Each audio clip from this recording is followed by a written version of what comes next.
Okay, take two.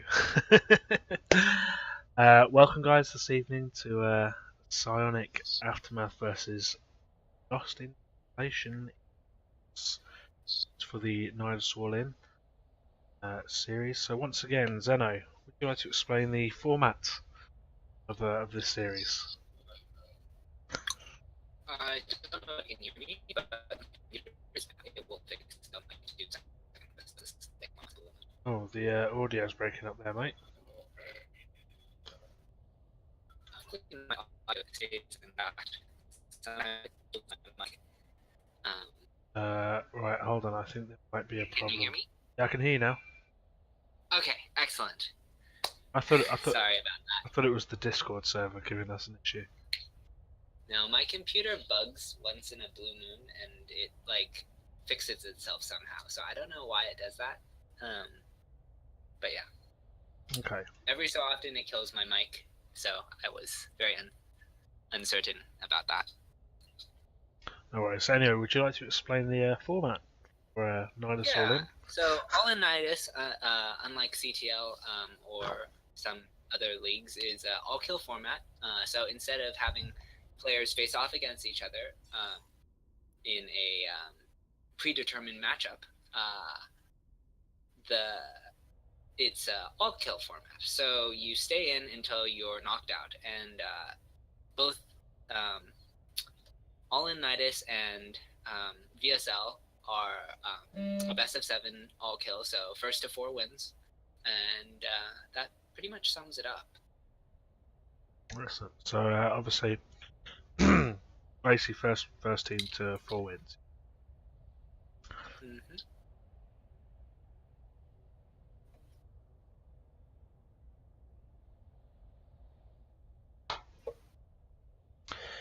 Well, looks like we are getting set up here, ready to play our first match.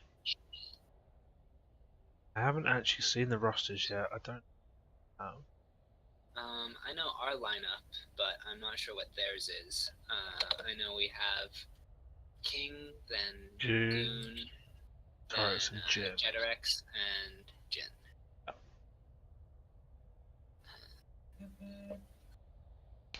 Might want to take that phone off vibrate, mate. Not leave it on the table. It actually wasn't on the table. My mic is just that sensitive. You didn't. What? Have you got a condenser mic? It's I've had it for so long. All I know is it's Rocketfish. I don't know what Rocketfish. Okay.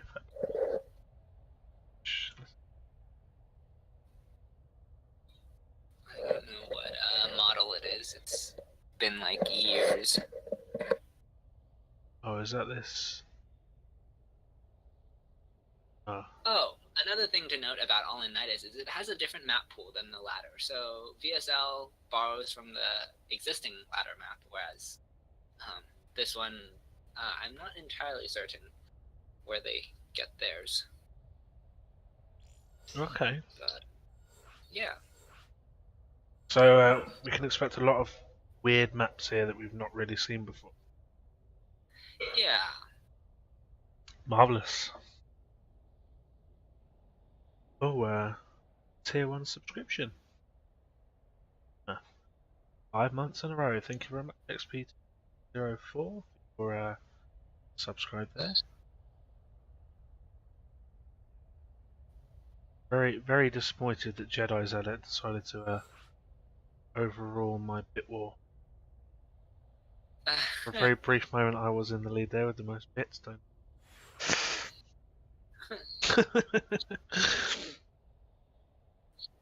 So it looks like I'm playing first up for Psionic Aftermath. No? Okay.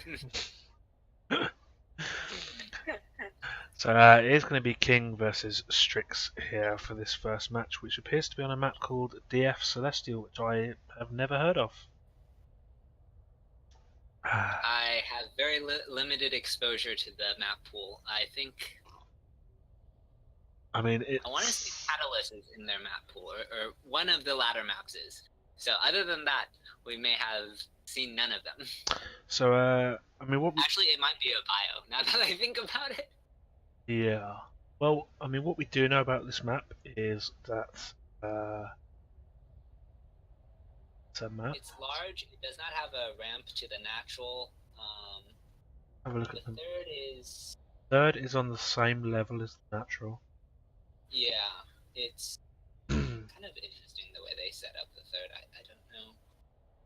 What else And they there's no close fourth expand either. Expansion is a long way away from the. Yeah. There is Fourth is really big. there is a gold fourth.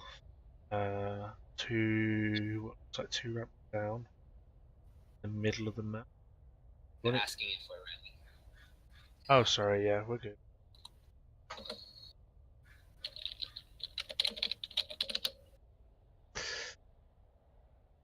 So it's going to be a ZVZ. I have never seen this.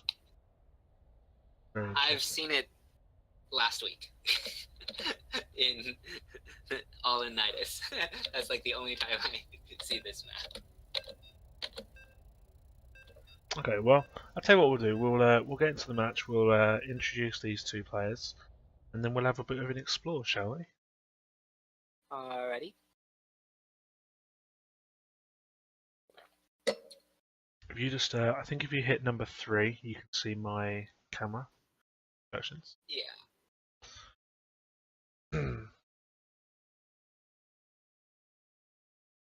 Both diamond players. Starting with the diamonds. Yeah. So. Oh, it's 2 diamonds, 2 speaking, masters. Okay. All kills. It works from like lowest to highest. Yeah. Yeah. So it's double diamond, double master, right? Mhm.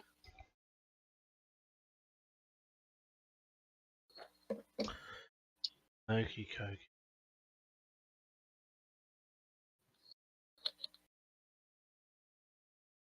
I'm actually working on a ladder map myself for the next Team Liquid map contest. Where I'll have any chance of getting in, I'll never know. I'm just curious. Anyway, so starting in the top right hand corner here with the yellow drones representing the in transition, it's Strix. And spawning in the bottom left-hand corner of the map, representing Psyx, it is King. Okay, so looking like a 12 pull coming out here. King. Getting very aggressive right from the get-go. Strix, on the other hand, going for that standard macro style play. Yeah, he's not taking a gas, which I actually would have been surprised if King took a gas. Yeah. He doesn't strike me as a dedicated cheeser, but pressure builds, like if you want to call a 12 pool a pressure build, I guess a gasless 12 pool can be a pressure build, but something like this, definitely to be respected. Absolutely. So expansion there on the low ground Strix. Yeah, let's have a little look around this map because King obviously has followed up this with still taking gas, so I don't see much here straight away. So coming out from the main, we do have a sideways ramp. Natural has a fair bit of space in behind the middle, behind the gases. I take it you can't actually walk onto that bridge. That's connected. Seems to be oh, what's the map? What's the map with the void locks from the co-op? Oh, I don't play the co-op, so. It's also in the campaign. Oh, I'm trying to. Oh. No, it escapes me. The map. So King just gonna deflect this this overlord here, getting any scouting information. It's such a weird map. Oh, I see. So the third actually is on the low ground there. expand across the top and bottom edge of the map. Oh, look at that! Look how far it is from the 4th to the 5th. You have to go up a ramp, down a ramp, and then go around into the. King will poke in with some lings, but he'll be shooed away pretty quickly. Oh, wow. This map is very strange. It's bizarre, isn't it? There's no. It's pretty hard to expand much beyond anything of 2 bases. So King does throw down a Roach Warren here with a double Evo Chamber in. Indicating he might want to go for some sort of Roach play, but this, I mean, as we saw earlier in the HCL matches, this may just be a diversion. He does indeed have a Baneling Nest behind this already. Hasn't actually gone for, I mean, any additional gas beyond.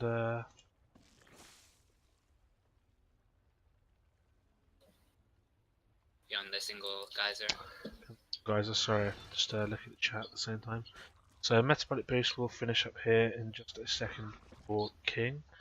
Don't believe. Okay, both players speed.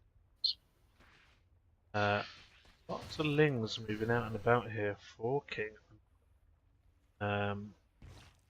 Looking at got 14 out on the field at the moment. 11 in response from Strix. So that's something. But that's really only denying creep. There's still enough queens for injects. Few banelings here as well. Are going to just try and sneak by these queens. Oh, a nice baneling hit there, actually catching 5 or 6 Zerglings with that.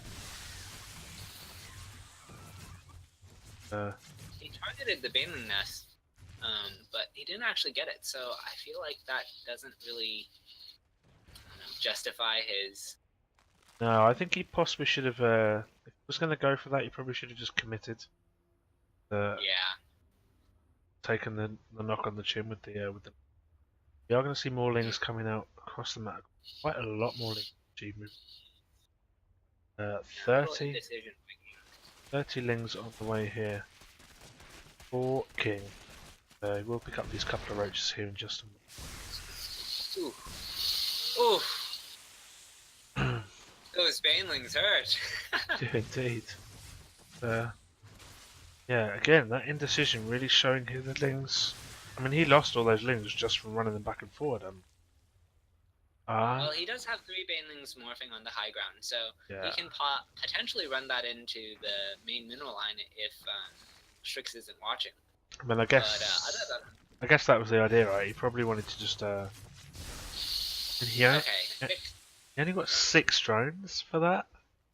I mean, admittedly, there's a handful more on low HP here. Not really the best of trades. Nydus Worm is going to fill up with these roaches now, and it's going to come out right in the main base of King. This is going to. Things are about to look really ugly here for King. I mean, this is going to hurt. This is going to hurt a lot. The only thing kind of, well, no, not really in his favour, but. Yeah, it's the high ground. Does Strix and banelings to block out the lings. First queen does pop out of the Nydus here, and that baneling nest is almost certainly going to go down here. Nothing really to hold that off. Oh, Strix does pull his units temporarily away from that just to fight back against. No one wants to actually kill a baneling nest today. No. We just want to damage. No, we'll get it down to low health and then we'll just let it sit there and bleed out. I mean, because it totally bleeds out if it's on creep. Yeah, definitely. Well, looks like Strix will pick that one up anyway. Okay. Yeah, the Nydus goes down. Bye bye, Nydus.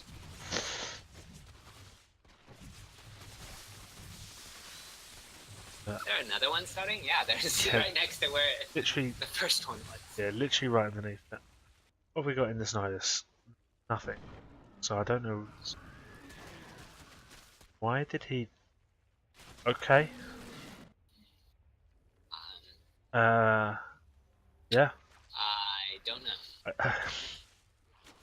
Well, these roaches are just going to rally across the map straight into the path of King's You roaches. know, he probably misrallied. He probably assumed that he had rallied into his Nydus at home and misclicked somewhere to redirect his rally across the map, which would explain why these roaches are at the front. Yeah, I mean he must have rallied the eggs because the hatches themselves don't have a rally point.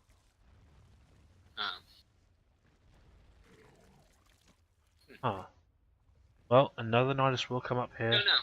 in the main of King. You see a lair just about to finish up here, and these roaches once again are going to pop out into the main base here. And yep, King's going to bring these back up to defend.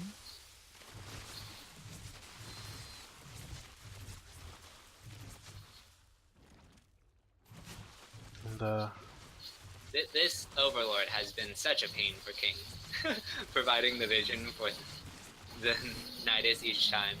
yeah, and I think it's still actually going to manage to get away here as well. Oh, it just manages to catch it before it goes out of range. Very nice. The lair does go down for King, and It's Strix. consolation prize for losing your lair, I'm sure. Yeah. I mean, King is going to clean this up by the looks of it. So he's not completely out of the game just yet. It is still 2 bases to 2. It's pretty rough, though. It is pretty rough. He did lose the lair, which obviously does give Strix an advantage on that side. But I mean, this third is already fully saturated. Economy, is back to just kind of being fairly even. Yeah. In fact, more than even. In fact, if you consider that Strix's main is partly mined out.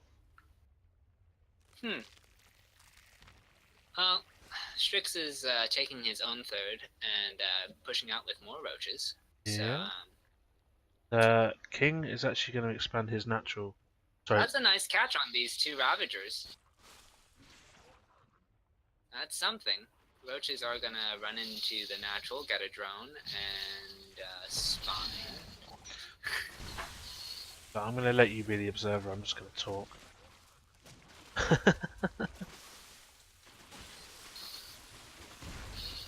I'm not so sure. Can you set it that way, or you put it on my camera or something? Yeah, I'm just following your. Okay. So because I'm by this point I've done a lot of StarCraft 2 today, so I'm trying to try and follow everything that's going on. I can commentate. That's not. Yeah, so we do see that lair has actually finished up now for King, I believe. Both players have a roach speed. +1 carapace around the way of King as well, and Overlord speed on that exposed hatchery. That seems like a bit of an odd choice for a tech upgrade. Why, who did that? Well, he won't get it. I think he wanted that upgrade so that he could keep dropping Nydus networks. Why? I mean, he's got 2 other hatcheries. Why he put it there, I have no idea. No, But as for why he was getting the upgrade, that's my guess. That was pretty cool. Did you see that tower that opened up as the units went? Yeah, there's one on I guess the 4th location, or I don't even know what you call that position. Wow, King's macro has really kicked in. In spite of, I mean, he's just had really good army movement in order to pick off Ravagers here and there, and in spite of losing his main at the start, or yeah, so the Glal Reconstitution has finished up for both players. We do see another Nydus coming down here now in the new main base of King. I don't think King knows it's here. He's still rallying across the map. Now he knows. Oh, yeah, now he should definitely know. I haven't seen those all run. Drones will get pulled off the line to try and fight this back, but I mean, drones are good. But I think roaches tend they were not morph to fight. No. No.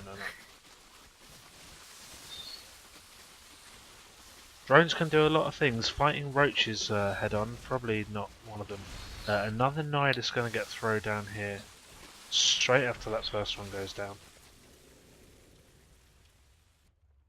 I mean, King's here. He's ready for this. He's not going to let Oh, he missed the Overlord. He tried to buy one down. Just missing that. Actually, I can't see the flyer helper, so I'm guessing he couldn't either. Oh, this is a really interesting... Oh, he just... Okay, the gold. Okay. Interesting. Oh. Well, he's certainly ahead enough that he can probably hold that, so... Yeah, I mean, it looks like King's going to go for a timing attack here. +2 attack is just about to finish up here in the next few seconds.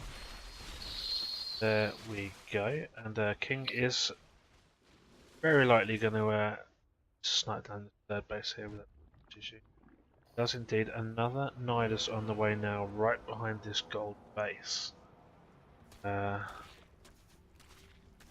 That's cheeky, that one lane. That one link probably actually drew attention to the fact that Nidus is going down there. Yeah, there's also a Overlord here as well. Yeah. So he had double the vision for this one. But behind this, I mean, he's lost. Okay, no more Nidus worms.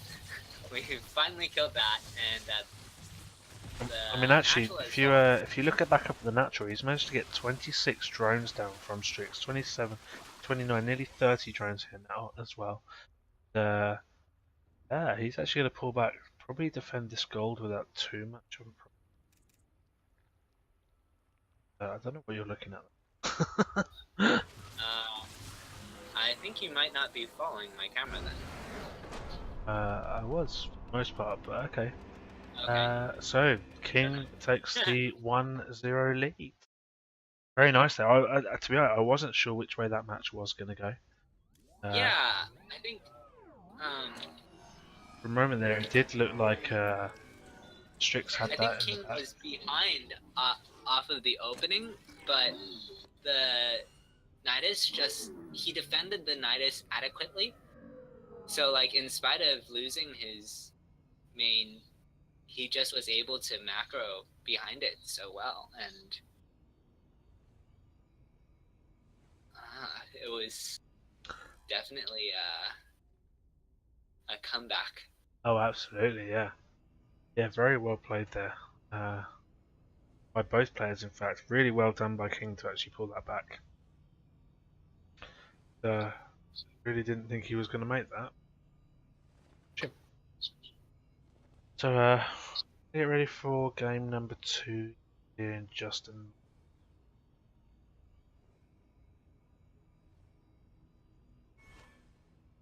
I believe our second player here. Well, King's obviously going to stay on, right? Because it's yeah, King stays on because he won. Next map is going to be Sky Garden, which again is a map I have never played on or even heard of. So that'll be.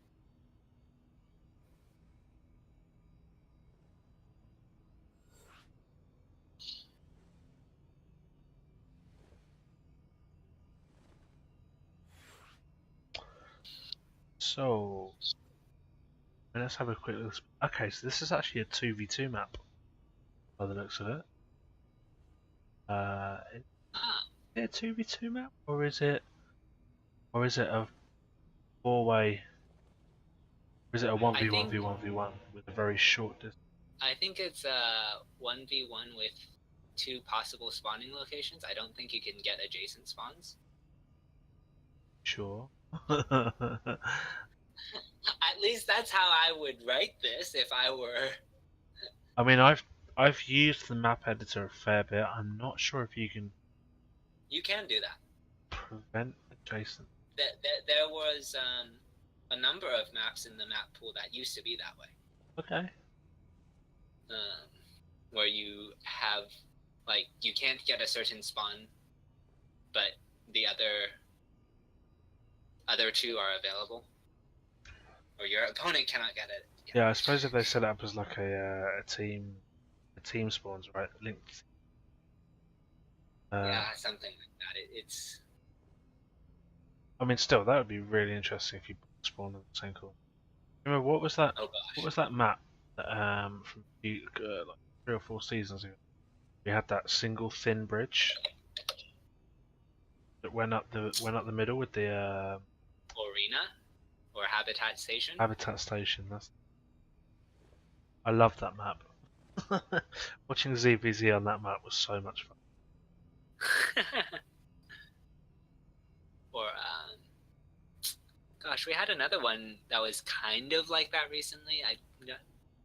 It was really, everyone was vetoing it, and I don't remember what it was now. Do you mean Battle on the Boardwalk? Yes. I loved that map. I loved playing on that map, and I played Protoss, and I love that map. You're so strange. People always found it really weird, like when I wanted to play Battle of the Boardwalk. I always did well on that map, but that's only because I seem to thrive in chaos. Yeah. So a lot of people. I mean, my PvZ was really good on that map because actually the distance between the two mains wasn't that close.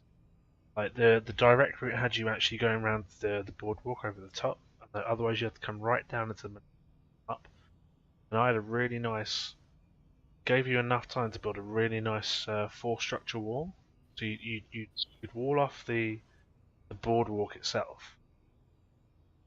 Okay. And then you'd have like a 3-structure wall off across the bottom between the natural and the third.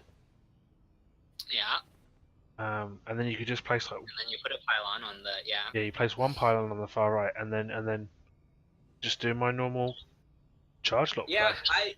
I played the same thing, except I would cannon rush. So I would open with a forge, I'd cannon rush their natural, I'd wall off, and then I'd be on 2 bases to their 1 base. Yeah, but which natural? Because if you think about it, if you well, they would just go around to the gold, right? Essentially, well, okay. When you cannon rush, or there's 2 different kinds of cannon rushing, neither of which are relevant because this is a TV. Anyway, let's get into this match. So, what November's saying in chat, I think you can actually get a close by air really? spawn. Yeah. Huh. But not going to be the case this time. So, spawning in the top right hand corner. Sorry, checking my hands here. Playing with the red SCVs from Lost in Translation. It's going to be xCloud. And taking the first game with a stellar ZVZ comeback, representing PsyX, it is King.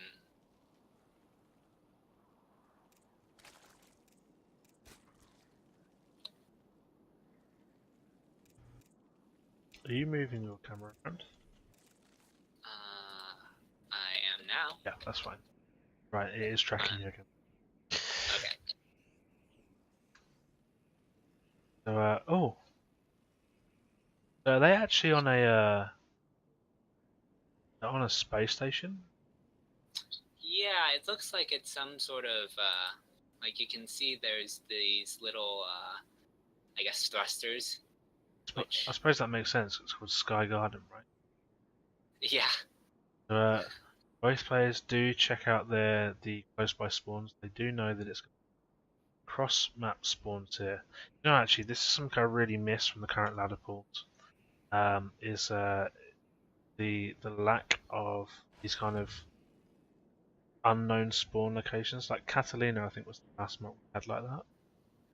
Oh yeah, we they're all 2-player maps. None of them are 3 or 4. Right. Which is a shame because I quite like that uncertainty, particularly as Protoss. Just gives you that extra bit of time, doesn't it? It seems a nice Well, enough map though, this one. that depends on how you look at it.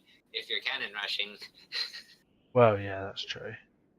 So, then you need more probes to go scout more places. you do have this option of a gold base here in the middle, which is quite nice. If you want to take that possibly as your third, and it's not a million miles away from the natural. You do have to break down the rocks to get there, though, right? So. Yeah.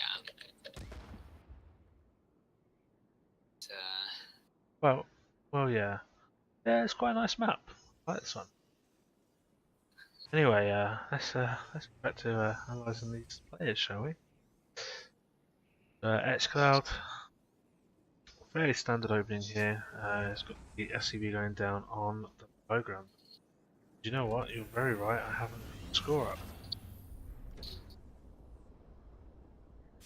So King is going to take the gold, and his lings are going to chip away at these rocks. So it may... Where'd the Reaper go? I know it's alive. Okay, it's going to come around and So it's going to chuck the goal. No, it's not. It's just going to... Oh, did he see that? Did he see it or not? He didn't see the... He hasn't seen it yet, but he may be able to infer from the fact that the rocks are being worked on. Still... Okay, he does see it now. He knows it's there. He does? Yeah, he does. Yeah, look at his vision. Yeah, he does. He does indeed. Just saw it as he passed past the bushes. Right. Bushes are nice though.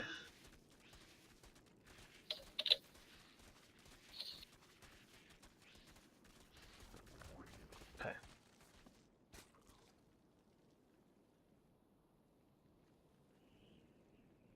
So he has 4 Hellions and, oh, well, he moved them down the ramp. I thought he was going to move out, but...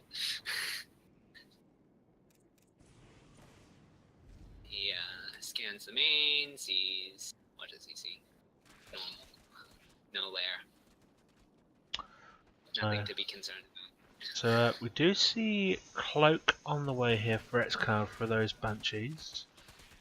Oh, how interesting. These lings are on the high ground and they're damaging the rocks. Oh, I've seen that before. Only a single starport producing gateways here. I don't see any more starports on just yet either, so I guess he's just going to try and poke with this single Cloak Banshee. There's also the 6 Hellions and Reaper underneath. He can either split that up or try and threaten the queens together. With the low ling count, I would consider it the natural. Yeah. Well. Okay, he's gonna play it safe and just back up, wait for his Banshee or whatever other follow-up. So Cloak has finished up here. The Banshees are going to start getting to work on this third base of Zerg. A couple of queens are going to come around here and just try and push this away, but that Cloak will come online.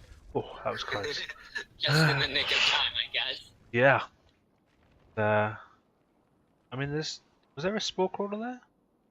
Okay, there was, and Crawler. it had not quite finished.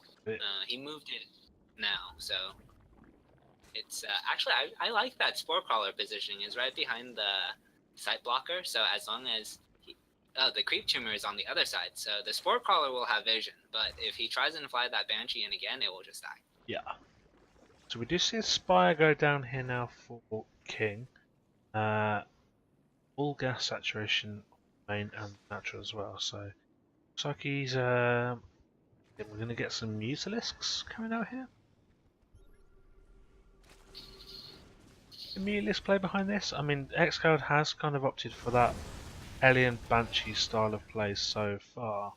And of course, neither Hellions nor Banshees do shoot up some Mutalisks and gain quite a bit of power against the type of army competition.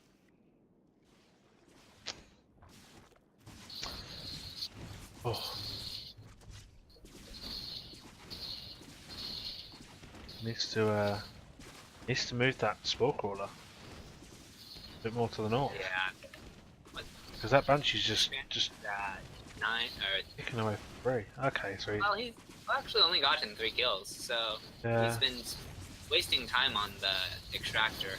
Well, he's attacking into the Actually, yeah, he's attacking into the third as well with the Hellions, so he just managed to pick yeah, up so it another was a good distraction. 3. So even then, he only picked up another 3 drones. The Hellions. Hmm. That's not. I mean, that's not a massive, and that's not a good trade in anyone's book, to be honest. Yeah, I think. What did he I lose mean, there? He lost 6 Hellions and a Banshee. xCloud cannot take a third because both of them are gooped with creep, so he'll have to wait, clear the creep. At least it doesn't take forever to dissipate like it used to. Yeah. But He will start long distance mining behind us anyway. Kill that Overlord? No.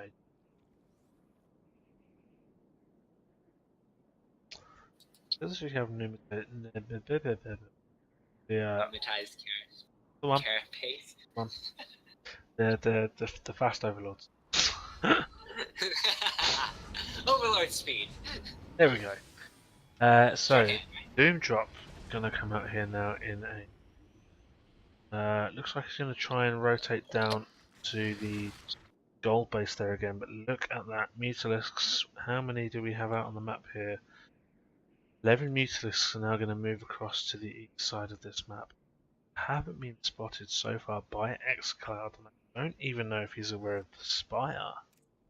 He is not aware of the Spire, so he has absolutely no idea that he's into his main base. And again, he's not really opted to build much in the way of units to fire up. That is going to sending out a drop of his own. Mutalisks are now going to start to engage up in the. Just going to start picking off these SCVs. Yep, 9 down here already. Meanwhile, on the other side of the map, xCloud does start to drop into the new fourth base up here on the right. And King will move in to intercept this. Same time here, multitasking down on the gold third. xCloud actually makes another drop here with these Marines. Getting a reasonable amount of damage done here actually. Baneling speed is not finished yet, so that was more costly for King than it needed to be, but he cleans everything up Yeah, all the same. Nice pickup there actually with the Mutalisks, getting those medivacs with the units inside as they were retreating. I think he did. I thought he left the units there. So one medivac was empty, the other one did have some in. I see. I see. So plus 2 attack coming out now for Aaron. Plus 3, plus 2 melee here for the Zerg. Okay. The infestation pit is going to come out now. I don't see any of that is going to be very much the gateway to the hive tech. Go. And what do you reckon, Broodlords? That's definitely a potential follow-up, but I don't know. He might just switch into Ultralisk. Like, yeah, I mean he hasn't actually gone for any of the air damage upgrades yet, so right. may go Ultralisk, did you say? That's that +1 for King is on melee, not on range. Yeah, and the +2, he's got +2 melee, +2 carapace coming here as well now. It's actually got Hydralisk Den coming in behind this. Then double hatchery expand. It's actually expanding into the main base of the other spawn. It's a really weird place to expand. Well, Baning speed. It's just a weird map. I mean, it is a weird map, but yeah. I suppose he doesn't want to expand closer to his opponent, right? He wants to expand away from his opponent, so his options are kind of limited. Yeah. But even so, there is. I mean, that gold base up on the high ground. He could have got in there. That would be, to me, that would be not too bad to defend. But also he'd be a lot closer pushing up into Terran base. His mutas are going to harass the main, but they're not actually... Sorry. That's you. Getting anything besides add-ons. We do see... Now, oddly enough, we see both the Great Aspire and the Ultralisk Cavern. Oh. Still a bit... Okay, so I guess he's just opening up all the tech available, and he can just trade out whatever, yeah, but... remax on whatever he feels is... He does have +3 melee attack on the way. He does have Adrenal Glands. He's got Baneling Speed coming out now as well. 32 Mauling. He's got +2 I think Carapace as well. The root is just, like, insurance. I think he's probably going to go Ultras just based on the upgrades. Yeah, I mean, he's got 6 Ultralisks on the production depth. I'm not really sure why he went for the Great Aspire at all. I think what that is so that he's gonna force. So he's hoping to force out tanks with his Ultralisk. Yeah. And so once he forces out the tanks, then he can switch into Broodlords, assuming he even needs to. No, that's true. He's going to try and expand down onto the Nogran gold base here, but he obviously will discover Liberators as a response instead, or I don't know if you call it a response, because the Ultras are not yet revealed. No, I mean he hasn't seen the Ultras. He's not even aware of the cavern. I don't. Fairly sure. No, he's not. He's not aware of the cavern. No, he doesn't. I mean, he might suspect that there's Ultras coming out just because of the composition that he has been against, and the timing for that. Sure. That is a lot of melee. Look at that. Wow. It's going to push forward into this army here. Really going to take on this engagement. All the bio just melts to the veins. Ultra's going to work on the planetary. That falls. Wow. I mean, that was quick. He's still maxed. Yeah, he's remaxed already. He's got 21 Hydra discs. 21 Hydras in production. He's got Hydra speed on the way here. +3 carapace. Okay. Well, looks like X-Cloud is going to move out for a counter-attack here. Liberators and a bunch of Medivacs, although only not even half full. But I think it's probably a desperation move here from X-Cloud to try and push back against it. Yeah, just picked up everything he had and said, okay, I need to do critical damage. Yep. However, if you look down the east side of the map, you'll see that X-Cloud has actually triple expanded. 3 command centers, one after another. So that's an interesting choice to triple expand like that. I don't know what that's for. I have no idea. Particularly when King has got such a large army here already. He's gonna push into the hive, but he's being counterattacked by a strong Hydra Ultralisk force. I mean, King doesn't even need to pull back. He can just base trade the hell out of this. I mean, he's actually gonna. Well, he's gonna. I don't know about that. Like, he doesn't have to pull back his main army, sure. No, but he has pulled back most of his army here. He's just left 2 Ultralisks in the front with some Hydras. Like, all his tech is here, so he has to clean this up somehow, or else he... Yeah, I mean, these Hydras obviously will go a long way to pushing back the Liberators here, and we managed to pick up all but 2 of these so far. They do reposition once again onto the gold base there, but that Spore Crawler will just pick one up extra before it finally goes down. With only 1 Liberator left, I don't think there's enough... Yeah, okay. And he does catch the Liberator there as well. X-Cloud does pull back now. But, I mean, he's got those 3 extra bases, but he's not going to be able to mine off these anytime soon. This creep is it basically is like slow Nydus. Yeah. Yeah. Oh, and the Broodlord's walking in here now. Well, I think King pretty much has his win condition here ready to go. Xcloud gonna There move are out. medevacs. Yeah, I was gonna say he's moving out with these 2 medivacs here. Looks like he's just got a bunch of marines and a border in. So, and that's not gonna do game ending damage for sure. Oh, there's a lot of bases on this map. It is huge. A Which is lot. part of why this creep spread is so impressive. It's like he's at his opponent's base with his creep, and we're on. Gosh. Well, here we go. It looks like King's going to start pushing forward with these Broodlords. He does have the Corruptors there as well to push back these Liberators if they do decide to put risks on the ground as well to hold back the Marines. And I mean, it's kind of a nice hybrid army composition. This, isn't it? So there's something to do with everything. It's got the Corruptors to do with the Liberators, the Ultras to deal with the stuff on the ground, and then the Broodlords just to deal that massive siege damage.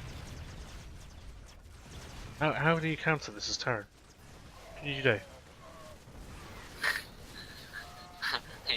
The answer was Ghost before the broods. I mean, Ghost Lib, I guess, but I mean, gosh, like, there's just too much, and like, there was like, xCloud could never get to Ghost. It was just No. I mean, even if he did, all it needs is one Overseer, and those Ultralisks will make it a really bad day. Like, you have to micro back. The cloak is not the determining factor, but No, but snipe against Ultralisks that have that's true. the armor That's upgrade. true. But that's really what the Liberators are for anyway. But Yeah. Well, GG is called. That makes it 2-0 to Psionic Aftermath. Looks like, what do you think? Do you think King will just go all the way here and just wipe out the whole of LiT? he certainly could. He hasn't hit any masters yet. He's about to now.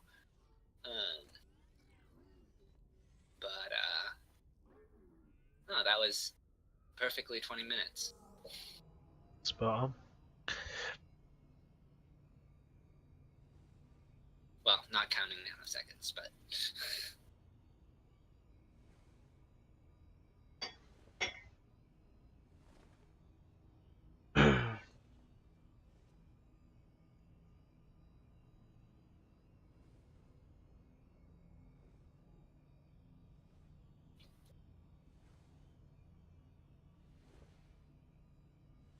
Yeah. It's a shame we didn't get the close spawns. That would have been fun to cast. it certainly would have been. I think that would not have been in King's favor. Definitely not. I mean, if you think how quickly those Doom Drops would have got into the main of the Zerg, you just can't get a Spire out quick enough. Oh, forget the Spire. Just build a Sporist. Sporist. Oh dear. You mean like our mass cannon game? Static. Well, one of us. I think you built more cannons than I did. I'll say one of us went all cannons. That's because you're supposed to transition behind a cannon rush. Okay. Well, I'm not sure what the third map is going to be. I'm sure it's going to be another map that we've never heard of before. We'll find out here very shortly. Watch them pick the one map that's in the ladder pool. Oh, so it's still a map choice. It's not predetermined. I think it's map choice. I'm not entirely certain. Okay. I think it's loser's pick. between whatever the map pool is, which I don't recall. Yeah.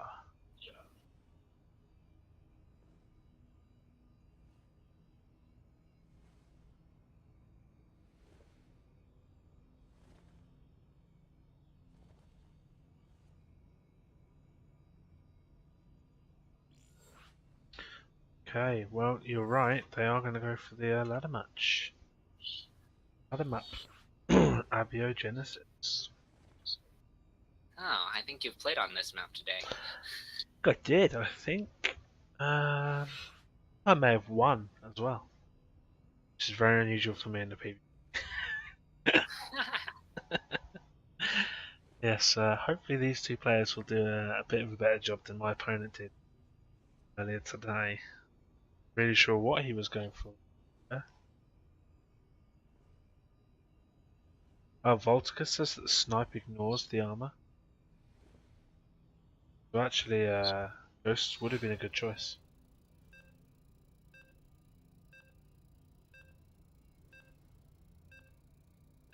Again, I don't play Terran. I don't either. My Terran sucks. But that's because I don't have the ability to macro as Terran. Like, I just don't understand queuing. I can't macro any matchup, so all ins all day long. All ins that look like macro plays. Suddenly you go, what? Anyway, right. So a map that we know a little bit better here, Abiogenesis. Yeah.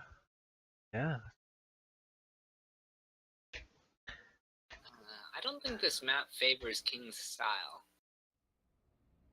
But anyway, let's introduce our players first. Righty ho. In the bottom right hand corner here, representing Lost in Translation, it's Typic. And up 2 games. Can he get the all kill? Representing Psyx, it is King. So actually, oh, that's nice. I like that. I've never seen someone do that before. Double extractor Double trick. extractor trick. Hey. All the fun things Zerg gets to do. Thing is, I don't think it was really worth it when you consider that the Overlord popped out just after he did it. I suppose. The reason he does it is to queue the 2 drones prior so that he's on 16 drones before the Overlord finishes. Yeah, I mean, it's much quicker. Like. Yeah, there's a lot of debate on, like, single extractor trick, double extractor trick, what the economic advantages of any of them, and I don't really know or care anymore. All I know is it's fun to do an extractor trick. Well, hatch gas pool. Out here for the Zerg player. Other side of the map, we do see the very standard barracks into a reactor. Pretty sure there's an awful lot else you can do as a Terran player this early. Maybe engineering bay into missile turret rush. No, I think the Terran equivalent would be a bunker rush. I don't know, missile turrets. Yes, because Zerg air units are very scary in the early game. I mean, put it this way, right? If you kill all of the Zerg's Overlord, where would he get his supply from? This is true, but creep. You could always just like throw down 3 command centers and 3 forces. Ah, excellent. I like this plan. Okay, so there's actually no Reaper for the Terran, which I feel is kind of atypical for For a bio? Yeah, we do see these 8-lings just poking forward, but yeah, as you say, Typic has actually opted to go for Marines over Reapers, which actually means he can defend the front here quite nicely, actually. King not really able to short with that. He's going to knock down the unbuildable rocks here. Apparently they insulted his For the ground. Gets 3 of them at the cost of 4 lings, so that's okay. Okay. So third hatch is on the way here for King. So again, not going to see any sort of all-in style play, nothing too aggressive. Which is quite nice.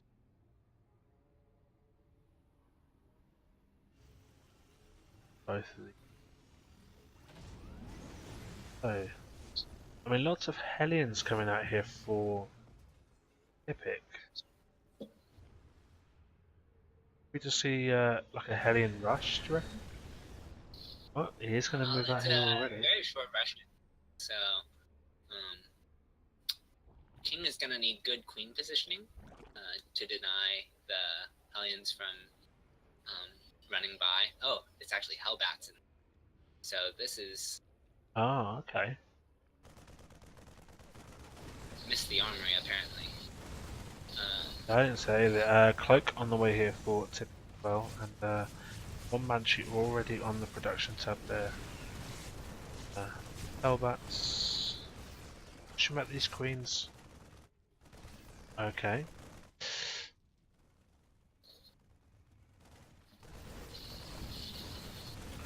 I think Tippett can get this. Well, roaches are coming out now, so King should be able to hold. Actually, I think. Yeah, I mean, kept those queens up easily there with the transfuses. Yeah. Actually managing to save that third base as well, which I'd see him go ahead and transfuse, get back up to health. Come on. It's still at half health as long as he has a queen nearby. That's not too bad. No, Banshee Cloak and Field is going to does finish up here. Cloak. There we go. I'd been was a bit worried for that Banshee we saw earlier, who just couldn't find the cloaking switch on his dash, right? To be honest, I'm a bit surprised that King didn't go for something that's more aggressive here, considering there is such a short charge distance across the map. Well, I mean, let's think about the game that he opened with a 12 pool. What did he actually get done with that 12 pool? No, nothing. He won that game off of macro. So, like, I don't think he... I mean, he did, but the charge distance here was nothing like what it was that first game. That's true. But that was also ZVZ. Like, I feel like that 12 pull for him wasn't rush or aggression as much as it was, like... So we do see a... defensive pressure, if that makes any sense. You see a 4th and 5th barracks coming down here for Typic, so definitely pushing for that bio style of play. React coming out here on the Starhawk as well. So it looks like we're just going to get like a Marine Medivac composition. Yeah. That single Viking is going to come out and just try and poke away at the Overlords. I think it would be really funny if Typic revealed his Cyclones and then just pulled back to give the illusion that he's going for mech. But yeah, I mean, I wonder. I mean, the Viking. Actually, the Overlord ran right over this, so I guess he doesn't have to. Sure, I suppose. Did he go there? No, I don't think the Overlord did actually see the Cyclones. It died.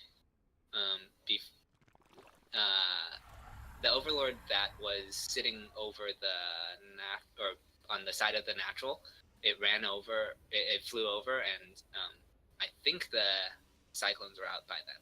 This was like a minute ago. And either way, I mean, fortunately, he's going to see all of these barracks here in a moment. The Overseer flies straight into the main there. He sees. I mean, there are a lot of he's seen them all, right? I wonder if that was a response to the Cyclone. He's seen them all. He's seen all the barracks, so he knows it's going to be very heavy on fire. Typic actually now going to move out towards the top of the map here with this based on. King will meet to engage this with this Roach and Hydralisk competition, and I think it's on the high ground. That needs to get bowed down, or else that falls, and the Terran is forced to retreat. Nicely defended there by King. It's a fair bit, but it just managing to get away there, and Viking didn't go down.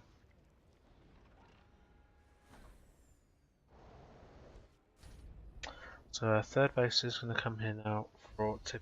I'll get mining on that straight away. Okay, I feel like King has now reached his comfort zone. Like, his creep has extended to the point that there's really no good way to push into King. Like, he can drop the natural still, but we do indeed see two medivacs move across the map. King has plenty of vision now. And however, King... lots of banelings. Does King know about the sensor tower? He is sitting just outside. He can see it on the minimap. Of course he can. Palm face. Palm. Face palm. You're tired. It's been a while. I've been casting. I've been in StarCraft since 11 o'clock this morning.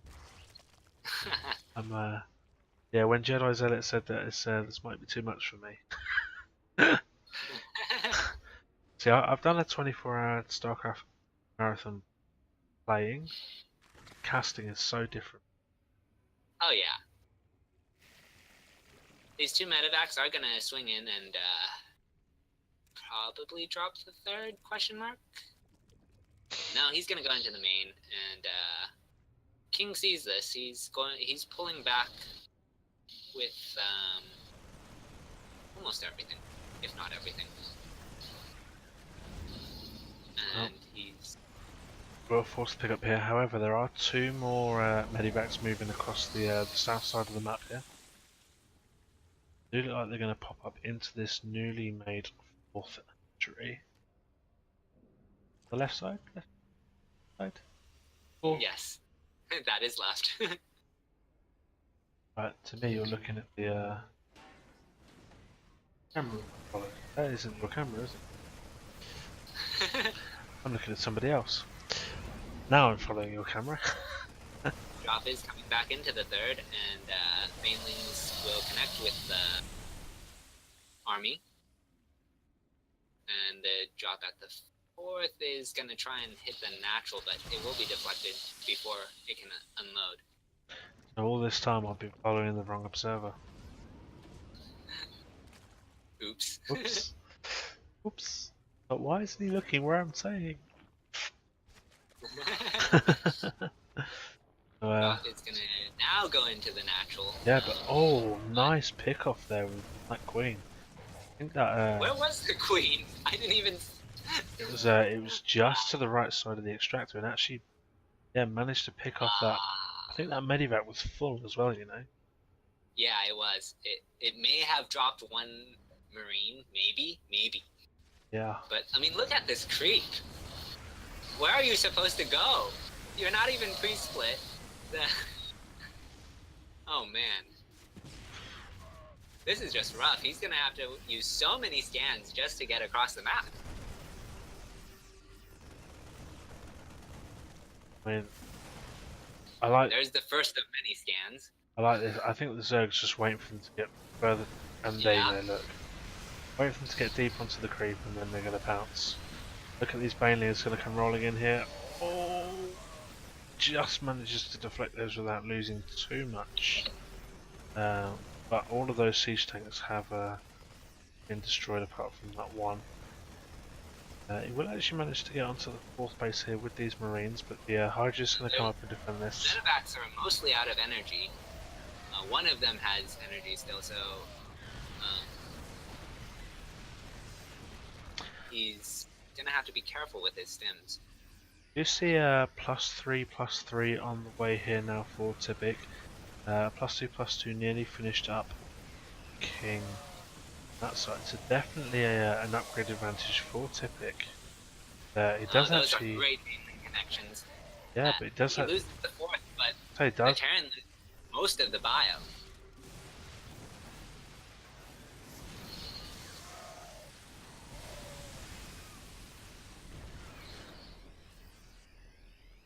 I think King's still.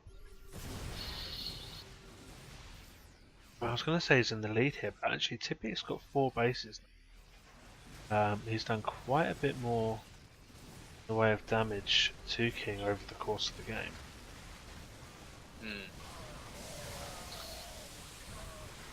This is still very close. Like, I mean, in some it is, but look how much of these Liberators and these tanks haven't really been dealt with, and I think that's the biggest problem for King right now. Yeah, I mean, look at the creep as well. There's now a very nice clear channel for Typic. Bring his units right up to the base, and actually, King does GG out. Typic takes the win there. Yeah, and I feel like he really hit that one timing before everything like King didn't get to progress his tech past Lingbane Hydra, so.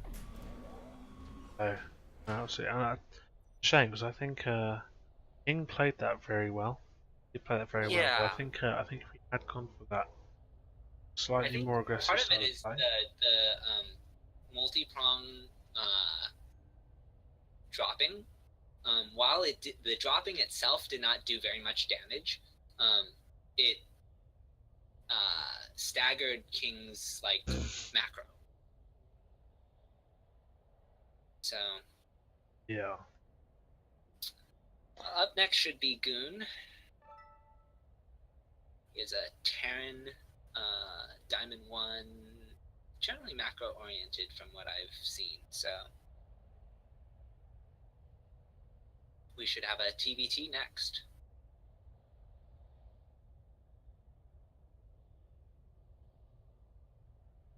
Well,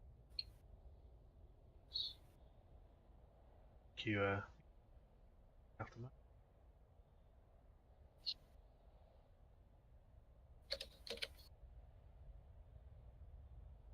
So yep, Goon is going to be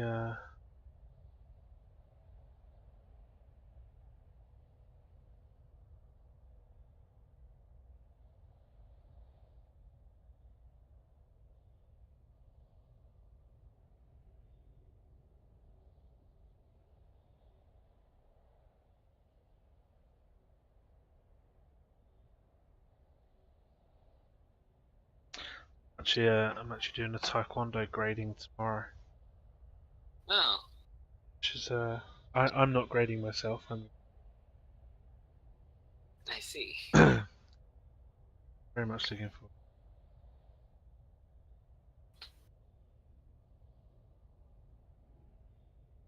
How long have you been practicing? So yeah, I'm Taekwondo now.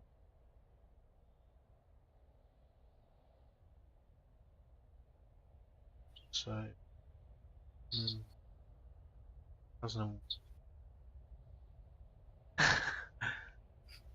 Not too long. 17 years now? 17 years. Maybe we need to work our definitions. Yeah, 17 years I've been doing Taekwondo. 7 years as a black tan. Finally took my grading for the first time last October.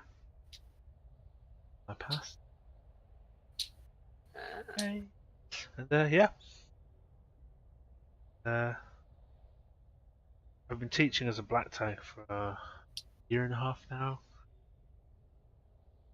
Black belts, examinations and whatnot.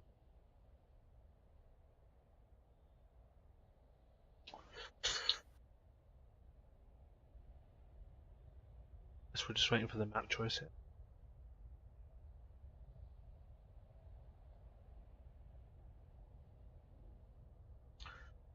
It is currently 2-1 in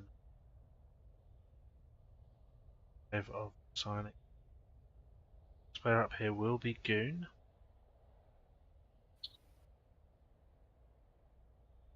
Goon has to choose the map.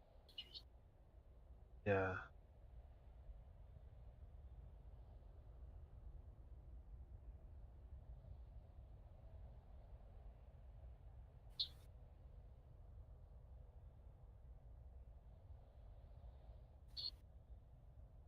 So apparently when you Google TheNydus all-in ladder pool, it shows you pictures of ladders for swimming pools. There was a link provided.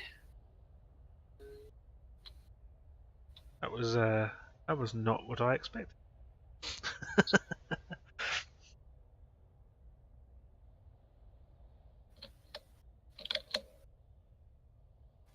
Let me see. It was pinned somewhere. Okay, so the next map is going to be Dragonshire. Okay. Which, that's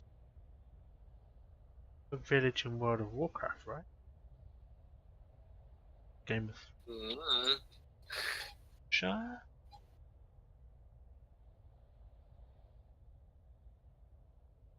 No, it's from Heroes of the Storm.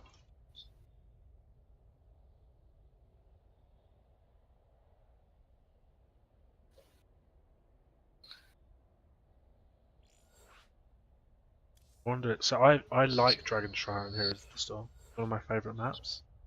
No idea if anything Heroes of the Storm. Guess we'll find out.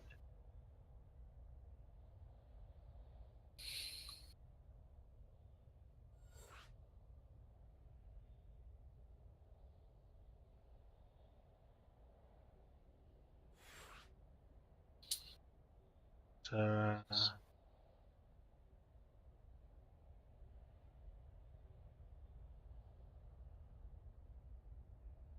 interesting map. Well, it looks like a quite short map actually.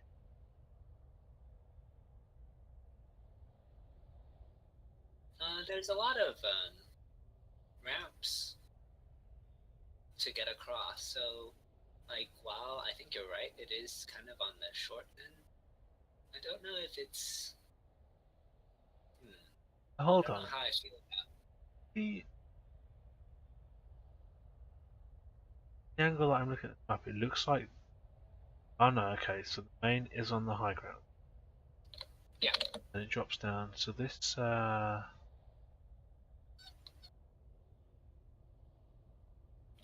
reminds me of Odyssey a little bit, where the main base is set up.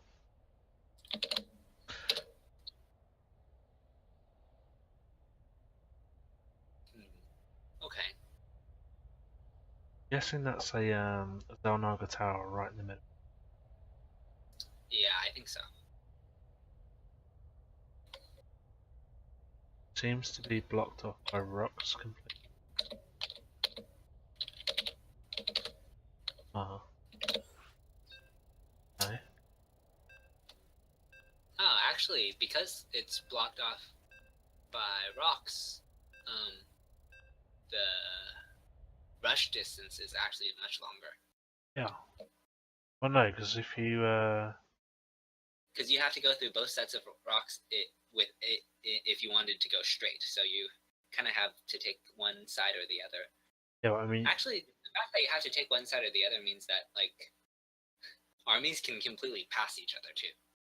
I mean, I expect you probably see a lot of base trades on this. Potentially. Oh no, so it's not fully walled off. Anyway, We'll get to the introductions here first. Have a little look around, starting bottom left-hand corner here, representing the Psionic aftermath is Goon.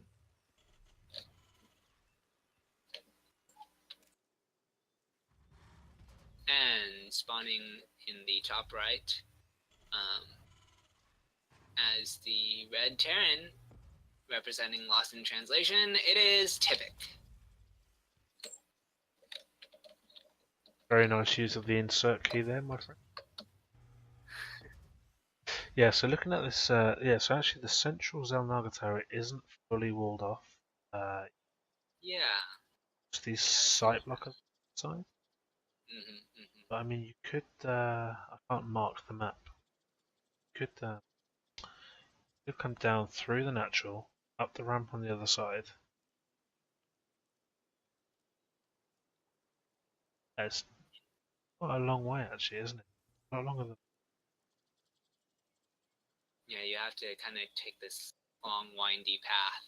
It's not that windy per se, but it's windy enough. There's eggs. There's a giant bird's nest. This actually has a lot of, oh gosh. When I was looking at it on the original screen, I was thinking it would be decent for a Sentry Immortal, but now that I'm looking at it, it's like, no. There's way too much open space. What am I thinking about? Yeah. It's an interesting map. It's very very Warcraft. Very reminiscent of Warcraft. I like these kind of burning cars. Ah, okay. Huh. Yeah, huh, okay. That's pretty much what I was about to say when I was looking at it. So Warcraft, okay, burning cars. Yeah. So the burning stuff's only on the not.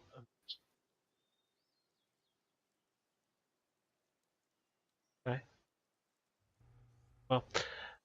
Well, yeah. So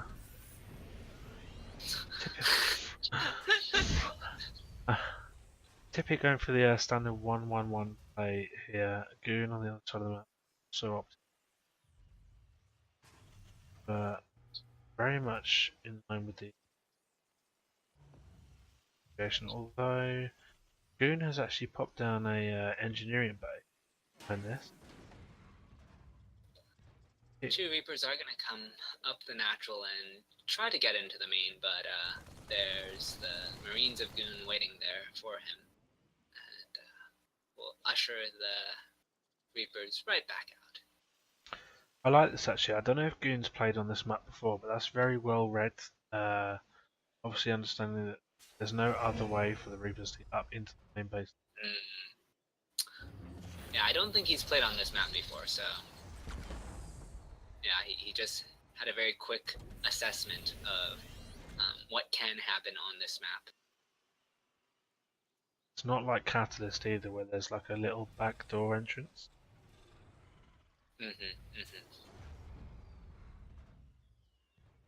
He has his own 2 Cyclones, so 2 Cyclones beats 1 Cyclone, Reapers and Cyclone have to go home.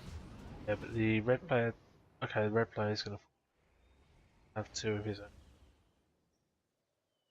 Oh, more Marines. Medivac is going to move out here with 6 Marines. Meanwhile, coming the other way, we do see this Banshee with speed, not speed, sorry, cloak. About to finish up here very shortly. But these Cyclones, okay, he actually he gets away with his Cyclones, and the drop is gonna hit the main. So they kind of served as a nice diversion since they couldn't actually get into the natural. yeah, I mean, I think in some way though, he did actually lead Tippett back to the base with those Cyclones as well. I see. Well, yeah.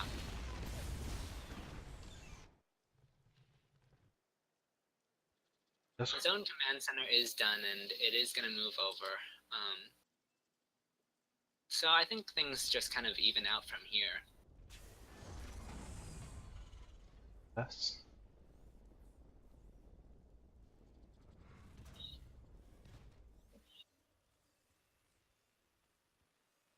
He saw the Banshee, right? I think he did. I'm sure he did. I'm sure he saw the Banshee with the Cyclone. Yeah, he must have. Yeah, there's the missile turret going down at the natural, so... I wonder why the Terrans not re-wall as they expand? Something I've noticed a lot watching Terran players play, they always wall off the main. They never re-wall next ramp. Well, against other Terran, or... Just in general? They wall the natural against Zerg, or oftentimes Protoss. And Protoss, it depends, like, what style the Protoss is playing, but...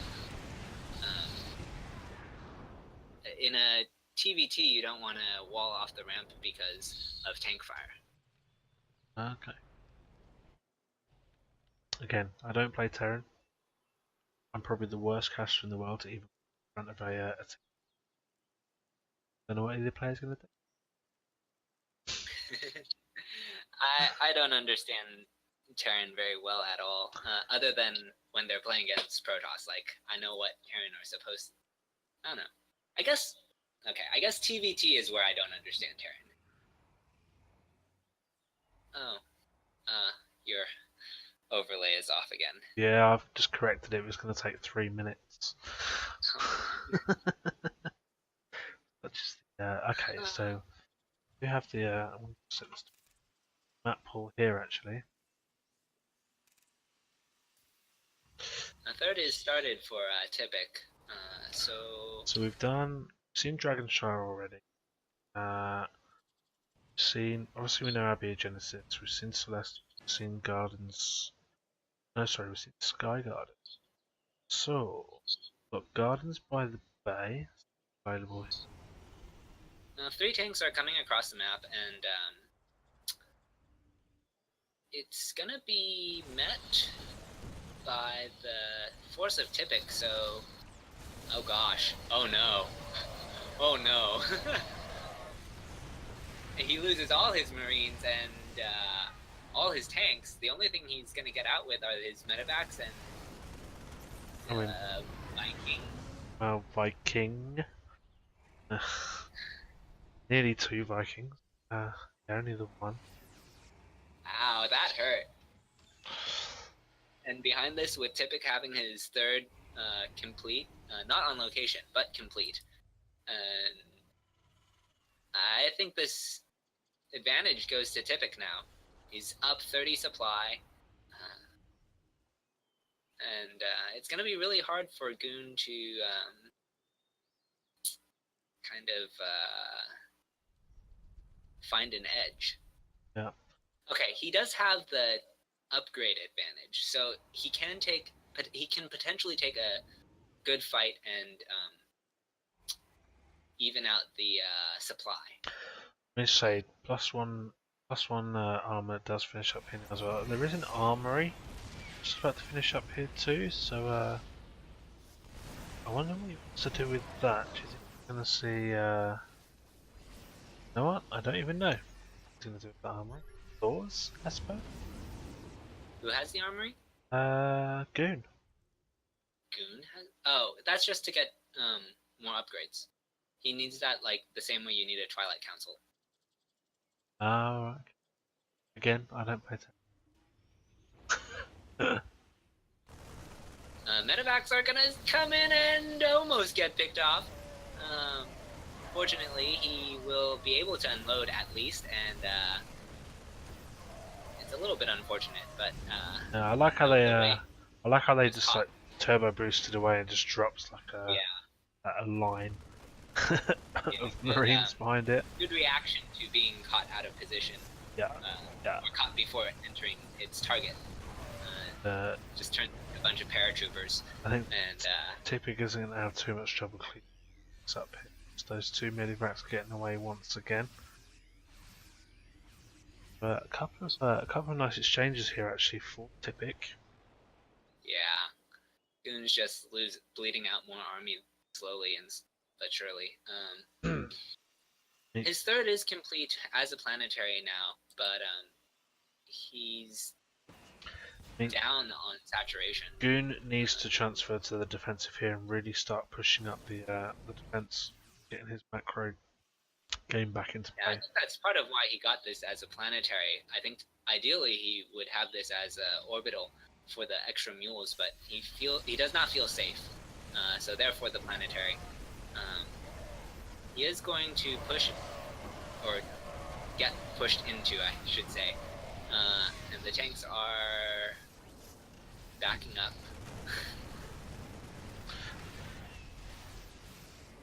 Poor micro there with that one tank at the front getting.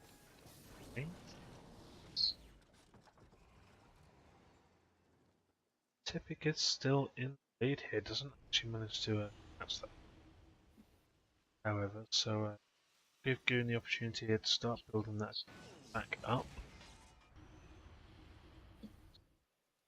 He's got quite a tall hill to climb here to get this back. Typic is taking his or building a fourth command center. I hesitate to say that he is taking his fourth because that could just be turned into a planetary should he feel threatened. And it looks like he will float it over, so he is now taking his fourth and putting up a sensor tower. So, okay. Doom drop coming in. There are no missile turrets at the third, so this could shut down the production of Typic and be very deadly. These tanks are well positioned in order to cover the ramp. Yeah, I mean this is actually really bad for Typic. These tanks are just going to pick everything off coming up that ramp. Yeah, this was an excellent maneuver from Goon, and this could get him back into the game. Yeah, I mean I was just about to say I don't like this this push here from Goon, but actually I was not expecting him just to drop those tanks up onto the high ground there. That was Yeah, Doom drops are very powerful, especially in TVT. And right before the sensor tower came up, so that was the last possible time, possible opening he had for that maneuver. He does get something. I didn't see what he killed, but in this, I think he's overextending now. Well, yeah, this is just a bit silly now from Goon. He's rallying these Marines here, just walking them into a tank line. Yeah. And no real numbers behind them. They're just kind of trickling in 2-3 at a time into a what I'd call a meat grinder. Really. Yeah, I mean, I think at this point everything's on paper evened up with the exception of the base count. Yeah. I think what Goon here, he just needs to. He got that nice sitting engage on the top of the hill. He needs to hold back, stop trying to push in, knowing that he's behind, and really just build up the economy here. And try and get back into tech up. Actually, he killed that sensor tower, so he can go for another Doom drop in the main, should he so choose. That is open, kind of. He has to take a very clever angle because the fourth is up now. So he would really have to hit from the side, but there's a Widow Mine there, so I'm not really sure where if there is a needle to be threaded. Typic is going to move over to in army here, and spy count is fairly even actually. So, nice snipe on that command center, or orbital rather, and yeah, but once again, Goon is going to lose this entire army here. Yeah, he keeps like taking good trades and then just slightly overextending, and so he's never able to really acquire that lead, even though he's taking good trades.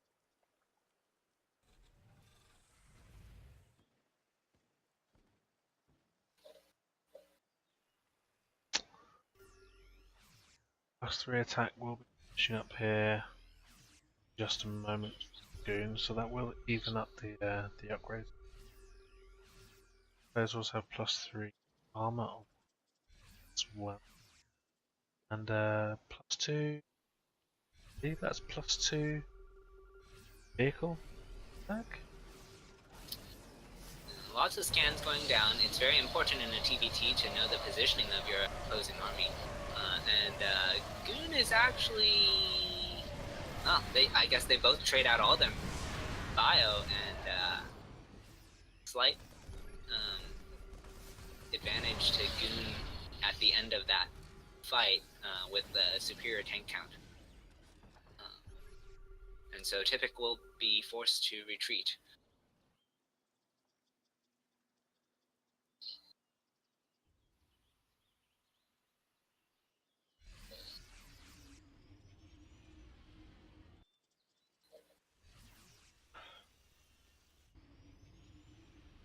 So Goon actually looking like he's going to move out of here once again. How many medivacs has he got there? Nice, we did have 3, so there would be enough to doom drop a fair amount of these tanks. I think he's just about going to keep this. Okay, so I think Typic did see the tail end of those Marines passing through the field. Oh. Nice start step from Typic there. Yeah. That's managed to... He cleans up all those tanks. That was expensive for Goon. Yeah, very much so. I mean, the start step of those Marines, very well played there. Yeah, these tanks are on low health, so Typic is gonna have to be. No. As I say that, he loses one tank. Careful? The word you were looking for? Yes. I didn't even get to finish. Oh man. Oh dear. That's how TVT is, though. Yeah, he's Any mirror matchup, really. So I'm going to try and pick off the sensor tower there. Yep. Just fall back. Yeah, very good play in fact, because he...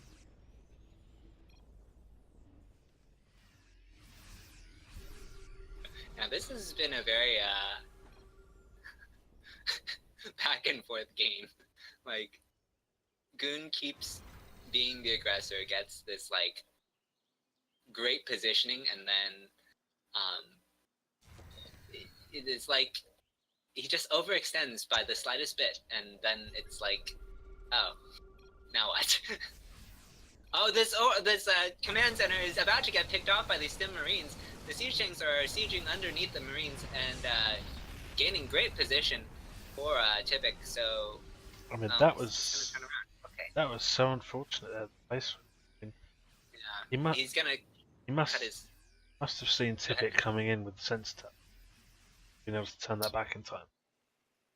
I mean, there's just so much going on too.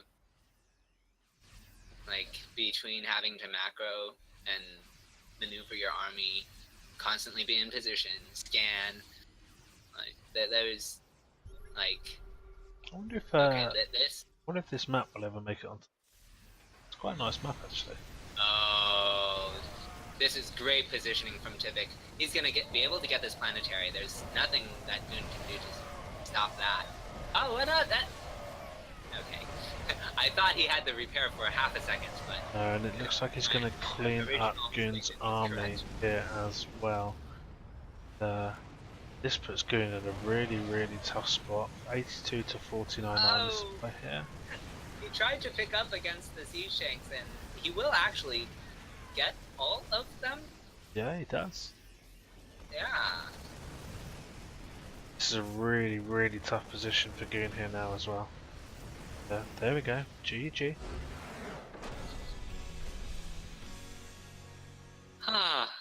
What a game.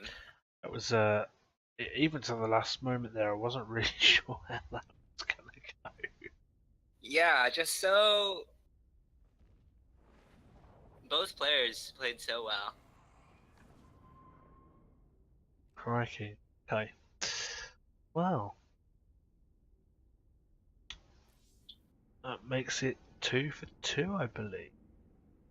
Yeah. So, all our diamonds are out, and up next should be Jet, I think.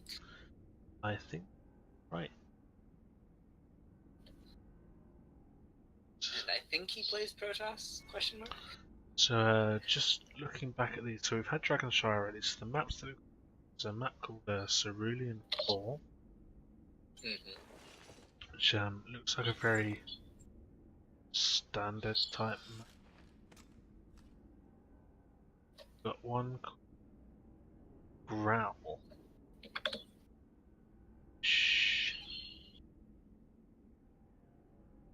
Growl looks pretty standard standard-ish. It's really. I don't like any of the third locations. No, I was going to say the third's on that natural one. is fine, but the third is like Blackpink third, but you'd have to go 2-base all in on that, or really struggled. Celestial we've had already. Gardens by the Bay.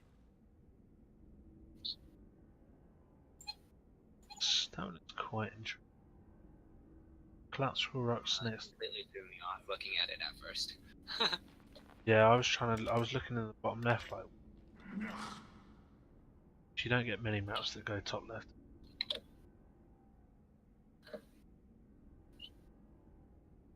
Yeah, what white squiggly lines? Side blockers. Oh, it's like smoke. Yeah. I think there's also 2 Zonakas. Oh, what in the middle of them? Yeah. I think. This is a best of 7, so we are going to end up seeing one of these 2 maps. Oh, I think we've got 3 maps left, so we're going to be seeing Cerulean, Growl, Gardens. Yeah.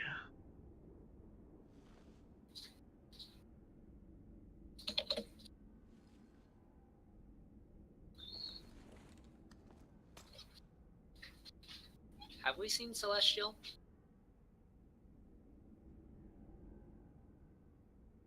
I thought we did, but now I'm not sure. Yeah, we did. Yeah, we've seen Celestial.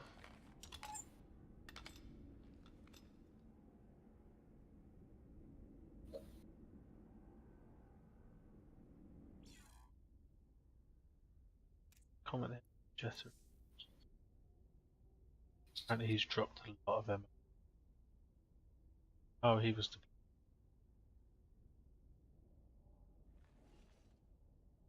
highest career finish Grandmaster.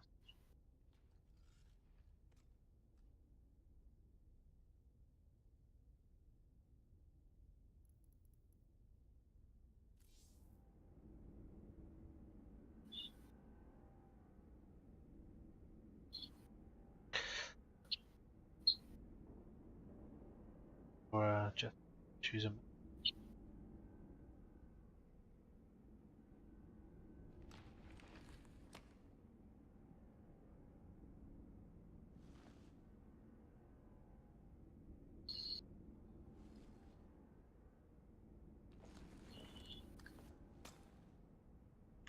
A lot of wait time between. Might whip out the guitar for the next.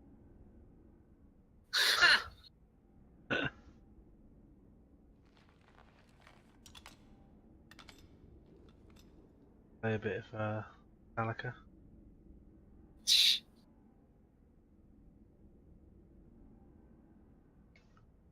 Still, go for the map choice here.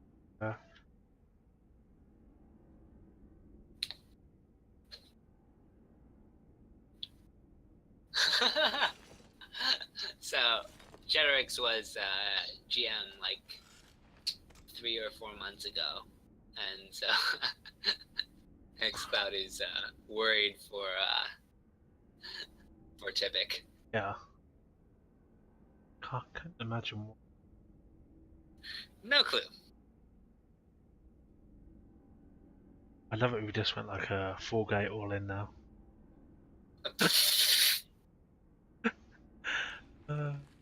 4-gate proxy. Link stalkers.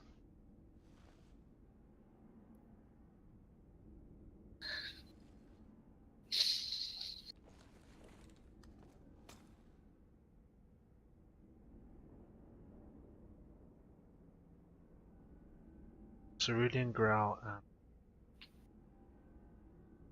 I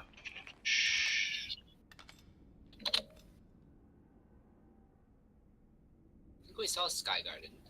no, we had Sky Gardens by the Bay. Gardens by the Bay. Why are there two gardens in this?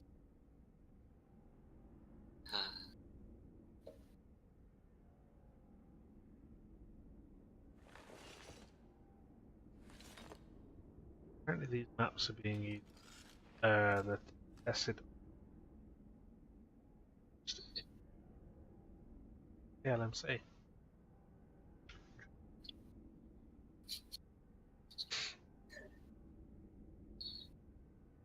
Yeah, I'm definitely going to try and get a map in the LMC.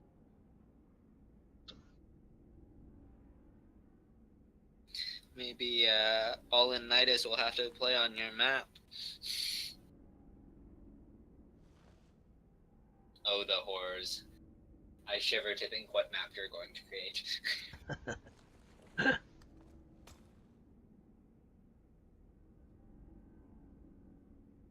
Okay. You can, whatever you do, make the mineral patches close to the wall. So that, like, I can just cannon rush, mineral line cannon rush. Think about Backwater or Neon Violet Square. See how the mineral patches are? Those are good mineral patches. Do you know what I think I might do? Right, on my map, I think I'm gonna have 3 mineral patches each on either side of the 2 gases. Oh gosh. Every expansion. Oh no. Well, that's actually not terrible because that means Protoss can safely take their gases. I guess. Gases. I think it'd be interesting. It's not something you normally see. Except that means that, like, gas steal is slightly easier since the extractors are right next to each other. Yeah, you could. Geysers are right next to You each could other. either protect both very easily, or steal both. Boof boof. What's no? Stuck on Sec 1 units.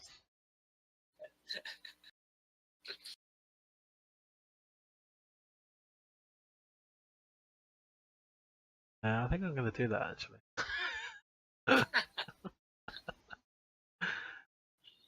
Yeah, okay, right. Getting underway here in the bottom right hand corner of Gardens Bay. Representing Psionic Aftermath, Jetos. And spawning in the top left-hand corner of the map as the blue Terran, representing Lost in Translation, it is Typic.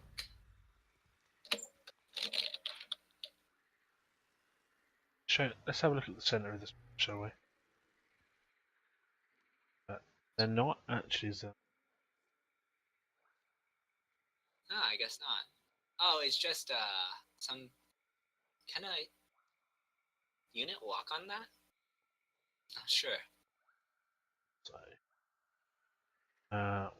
interesting is site or not? Yeah. Anyway, we'll find out eventually. Hopefully, most likely. Here comes the SCV. Not gonna help. Useless. Not. I mean, look at this map. Not one of the more polished maps. What do you mean by that? I don't know. Do you look at the textures? They don't. Then, well, still.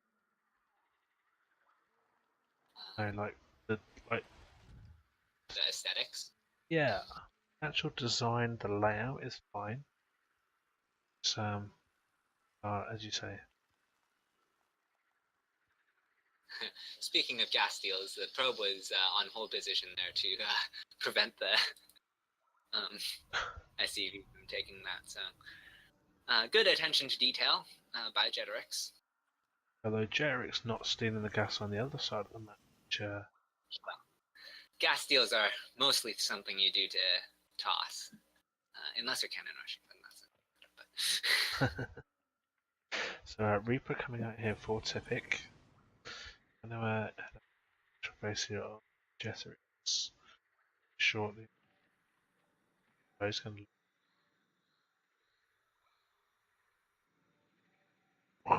Here we go. Top. The Adept already here waiting to greet this Reaper. This is interesting. Oh. Wow. Not really used to Adept first without a Stargate. Like, no. He got a Robo instead, so usually And Adept first. Actually, he's got a second Adept on the air behind this as well. Okay, maybe he wants to feign the idea that, like, maybe he wants Typic to think he's going for Stargate play, or maybe he just feels like Adepts are a good unit, which they are. But they're just a little bit fragile at times. But Typic's already seen the Robo. Oh yeah. So, I have no idea. I don't know. Interesting. Reaper Scout.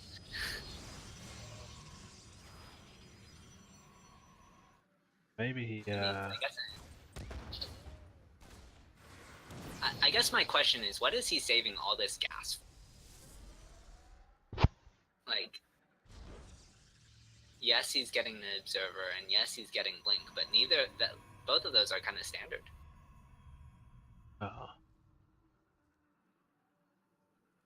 Well, I don't know. Also, or did he just take gas late? I wasn't paying that close attention to the gas timing. Is that a new thing? Blink Adepts? He hasn't actually got any Stalkers. Well, okay. He's gotten 3 gateways, so maybe he just wanted to open Adepts to deal with Reaper easier? Yeah. I don't know. Yeah. Well, Observer just come out here. I suppose we could see a Warp Prism behind this, but nothing. Yeah. No, got another Observer on them. Well, do you see the first 3 Stalkers? No, this is... I mean, other than the 2 Adepts, this is relatively normal Protoss play. Like, the Blink, the Observers, this is... I mean, really, he wants to be the reactionary player, and all these Observers are to spot any drop. Is this a good wall off? This wall off is... It's not designed to, like, stop units per se, as much as it is to clog like a Hellion run by or. I think the really good thing with the wall that he has built there is that I can tell it does let Stalkers. Yes, it does. It does indeed. He's gonna. So I've heard it's generally a good idea. Oh, nice blink micro there. Just Yeah. Saves almost all of them. So close. I thought he was actually gonna save that one. These 2 Adepts are going to get picked off, as they do not have Blink. But the Stalkers are going to trade nicely against these, and they can even Blink forward. They get the empty meta back, unfortunately, but that's something. That's something. Tell you what, the speed Jetherics must be clicking to Blink micro. The Stalkers. Oh yeah, that was great micro. That was insane. I don't think he lost a single Stalker though. I think he lost one. One Stalker. Yeah, he lost one on the initial retreat, but other than that, I think that's it. No, he lost one there as well. Oh, okay. Even so, still yeah, I see. Very good. The vape.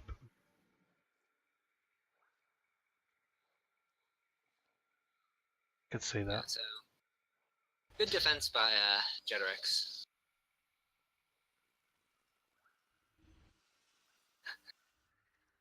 This Artosis pylon in the main is just hilarious. Did you just say it's Calaris? Hilarious. he That's is. the wrong caster. This third seems really weird to me. I know it's not. I know it is the like standard third, but just no, something. It feels really far away. Actually, speaking of that Artosis pylon, it gets picked off, and well, okay, that's actually quite fine. I will take that trade. Lose a pylon and get the meta back. Yeah.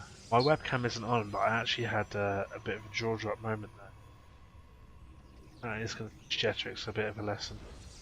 3 pylons are going to come in now. Support these structures. Another Doom drop is going to come down here, and I think Tipic thinks he's going to take advantage of this Artosis pylon once again. It's spotted by Jetrix. His observer is. Oh yeah, absolutely. But I don't know if Tipic knows about that observer. Yeah, I don't think he does. He's gonna try and. Well, okay, he turns around. He sees the stalkers in position, and will not even commit to that in the slightest. He is watching, so. Do you know what is interesting that I haven't seen this, despite the amount of Terrans I haven't seen play? Ravens. Ravens. Any Ravens all day long. Which makes they're a good unit. They're just kind of, I guess, underappreciated. They've just gone through so many changes. I think people are a little bit hesitant to invest in them when it's not part of any current build, I suppose. I mean, it's not in the meta, so. I would have thought, particularly against Protoss. Oh yeah, it's. You always want to have at least one Raven out just for the vision, right? You wouldn't need to spend the scans there, then for cleaning up. Dark Templar and things like that. I would want it more against Zerg to clear creep, because Dark Templar, there's only so many people that are going to build Dark Templar. Well, you know, for a second I was actually going to say creep, and then I was like, well, that doesn't. Protoss don't have creep tumors. It's midnight here. I mean, I guess Protoss. Okay, one thing that a Raven would do really well in the TVP matchup is clear these observers. These observers are actually really common in the matchup because Protoss wants that vision in order. I mean, Protoss basically plays like Zerg right now. Yeah. They get as much vision as they can. They build a giant gateway army, and they're just looking to macro. Yeah. Bit of commentary here from Kunamata. Apparently says that Protoss players shouldn't blink their stalkers so far back because they lose the blink micro is good, but you should just shorten it so he stays in range.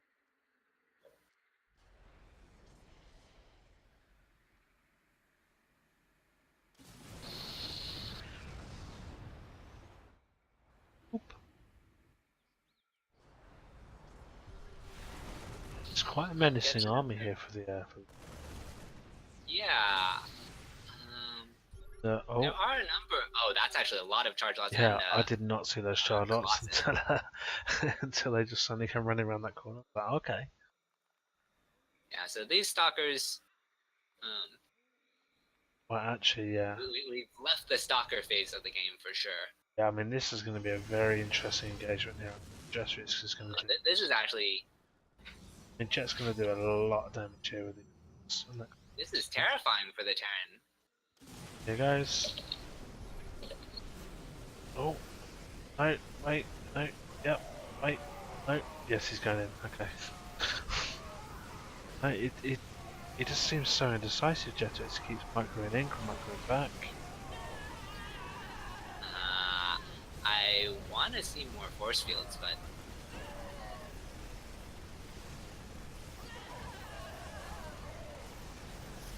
Good micro on the Colossus, but he loses all the support for it, and with that he loses the Colossus. Oh, but hold on a minute. Oh, yeah, Vikings do see that prison go by there, and yeah, that will go down. But he managed. Surprises even with a massive. Yeah, I mean, Jetrix did small most of his damage there to the economy. He lost 25 SCVs. Okay. All.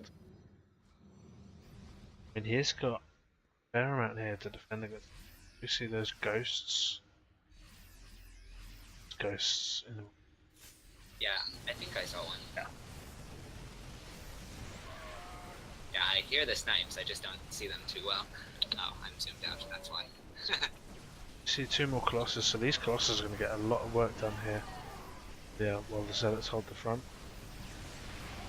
Vikings are out to deal with the Colossus, but I think there's just not enough. No, I mean, there's still. Like, there's too many charge lots. Jetrix is maxed. Yeah, again, like he remaxed so fast. Yeah, I mean, he's on how many bases and how many gateways? He hasn't even morphed these two. I mean, what we're looking at, he's got five Nexus, 17 gateways, double robo behind this as well. Oh That gosh. is an insane amount of production. I mean, look, he lost that entire army on this run and just rebuilt. I kind of like this. Like, he has the power to just kind of push. He doesn't have to micro his storms. He just micros Blink and controls his army. This is really nice. Like, you can see the very small little movements he's doing as well. Like microing this death ball around. Just kind of taking his time. And even with the Zealots, he's like, even while he's engaging the army, he's splitting off like one or two Zealots in the mineral line to deal with this. Like, the multitasking that he's doing is incredible. Tippik just can't keep up with it. And that'll be game.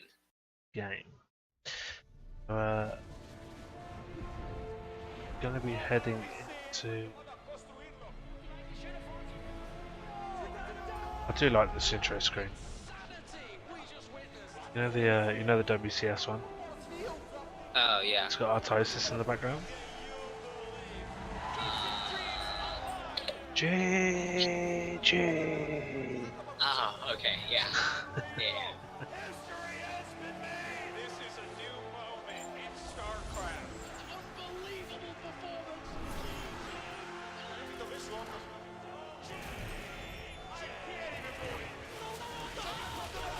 That was terrifying. So, Just the Protoss army. oh yeah, I love charge lots. In general, so good. I love Tasus. Tasus GG. Oh, I literally have Tastosis. Announcer on. Hmm.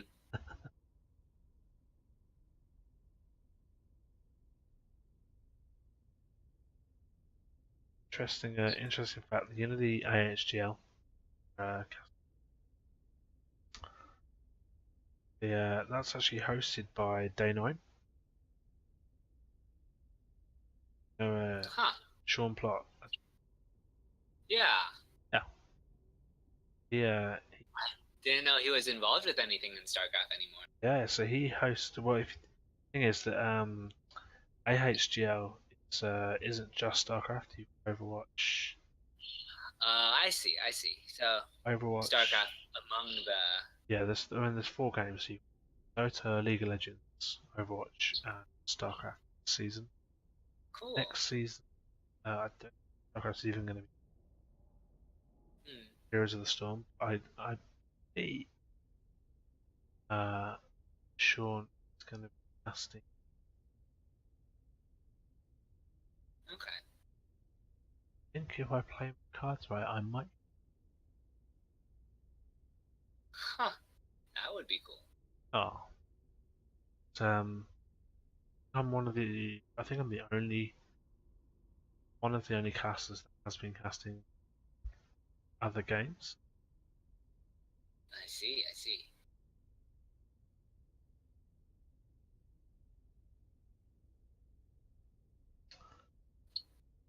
the only castle that has a license there, Luke. Huh. Sign an agreement. Wow. So, game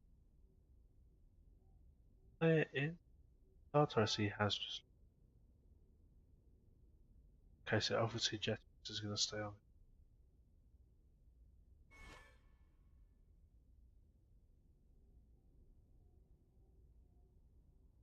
Not sure who LiT is sending in next.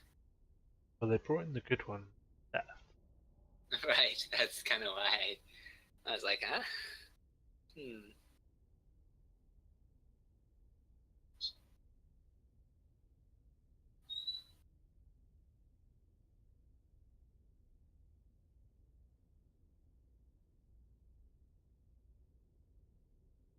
Maybe he just like logged in, saw that it was Jet, and then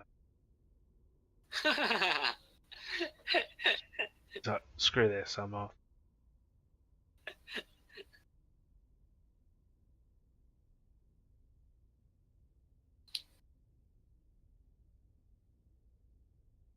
No, I should really. Oh no, I should lad him more. So should get up to my ladder rank, so I don't just look like some random silver that's sitting in Aster's bench.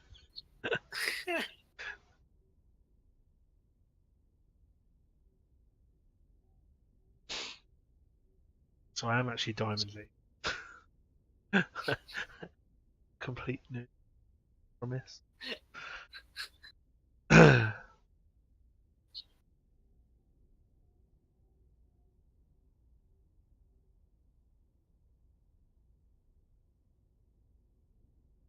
you what, they need to iron out these missions. It takes so long.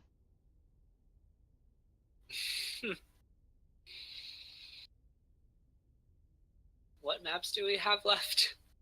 So we have Growl and Cerulean.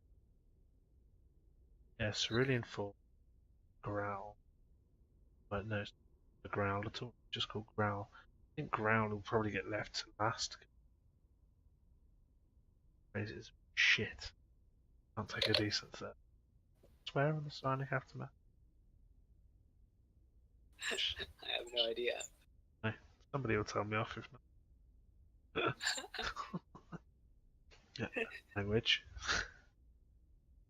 Like Jedi's that will come and take away my casting for saying shit on the channel.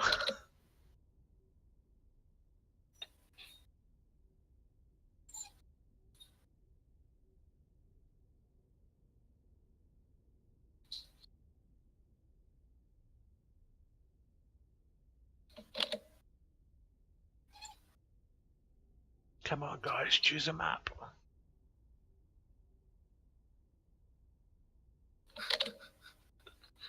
Oh man. Do we know what? Okay, let's.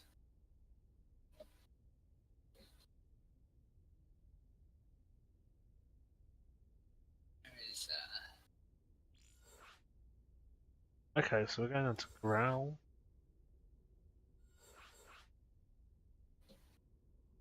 I don't know why they chose Growl. Growl seems. I mean, Serenian for.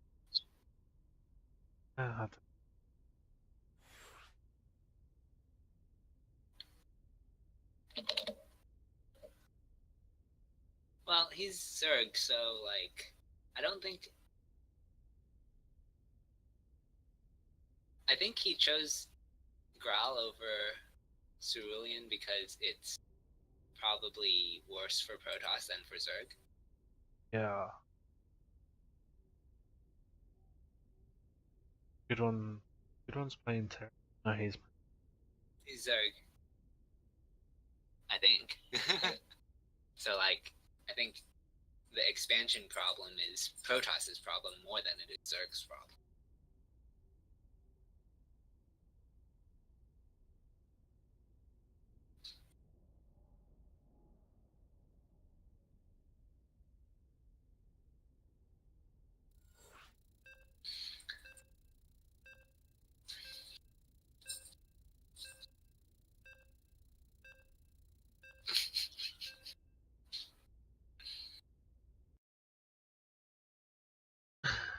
Oh, I'm so looking forward to getting that.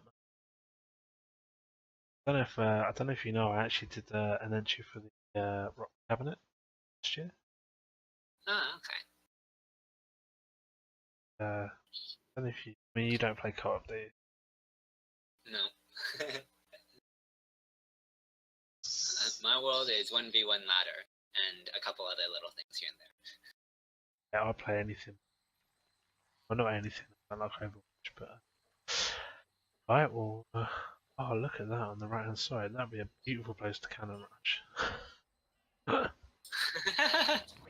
Anyway, in the top right-hand corner here, sporting red drones represent lost in translation. Good one.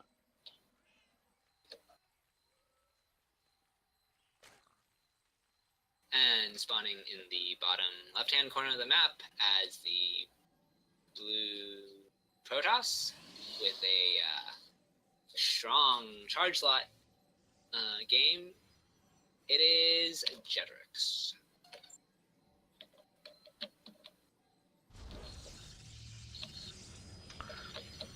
I want to learn how to do these. You know these big observer swirls they do? Introducing players.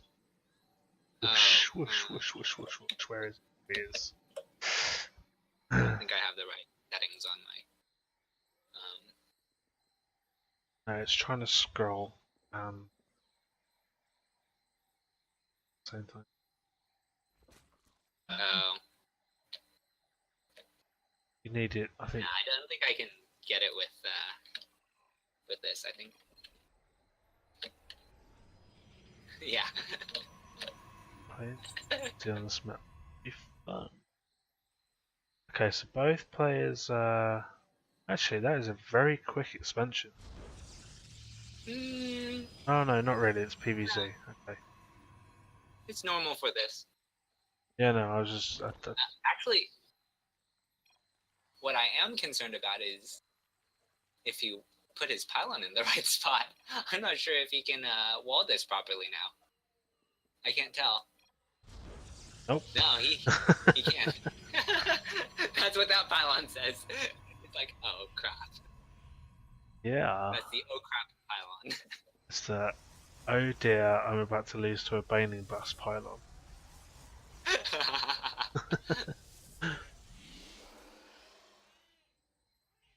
I mean, surely at his level he has the force field down properly, right? Question mark?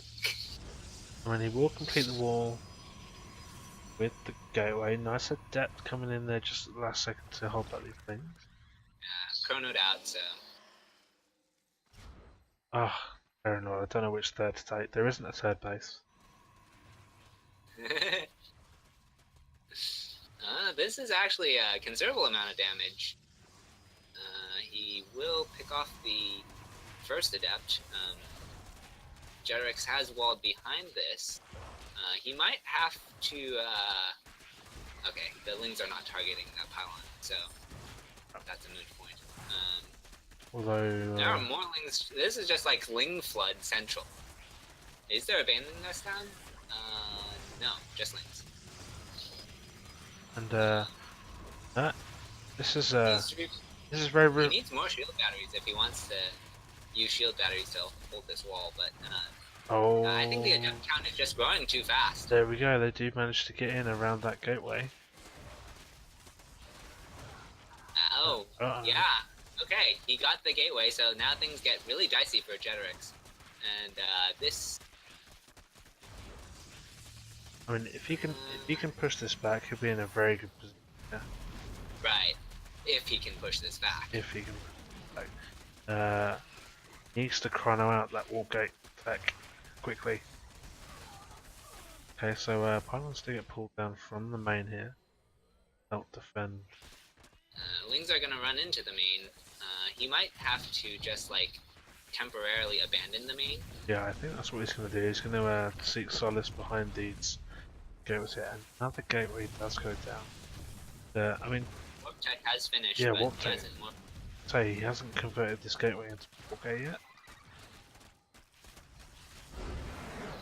Wow. Ah, broken wall.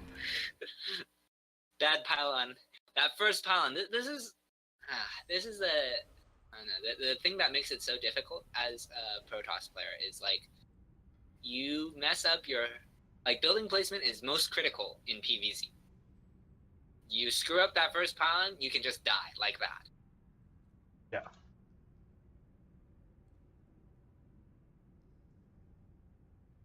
Don't think he even realised either. No.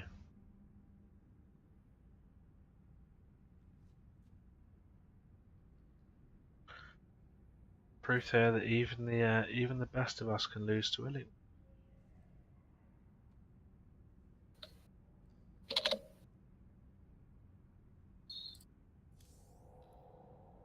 So next will be Jin versus the good one on.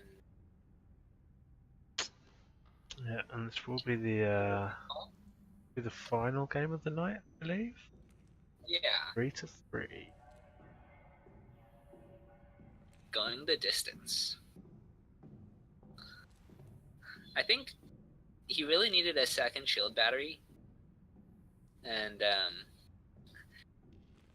that wall. Yeah. I mean, actually, he needed a second shield battery because that wall. That wall was bad. It does. I feel bad because I think Jethritz could have. It hadn't been for that one little mess up. Yeah, I think on maps that I'm not familiar with, I think it's almost better to just put the pylon in the wall, just so that you're not guessing and figure it out later as you get more familiar with the map.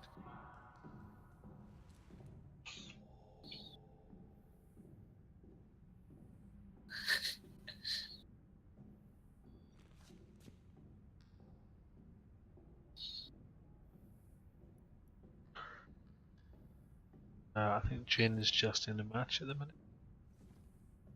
Come on, Jin. Boy. I didn't know he was a dog.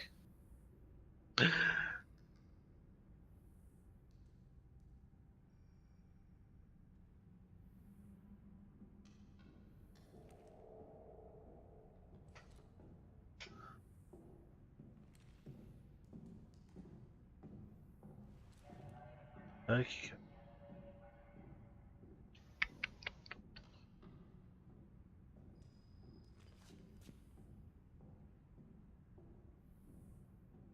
Oh.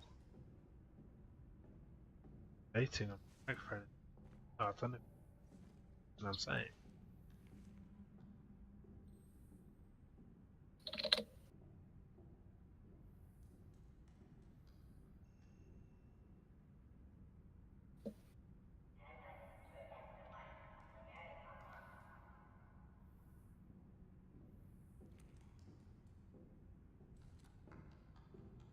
Hello. Is it you're looking for? I can see it in your eyes. Anyway. What was that? I was just testing the gating on my mic. Oh, I see.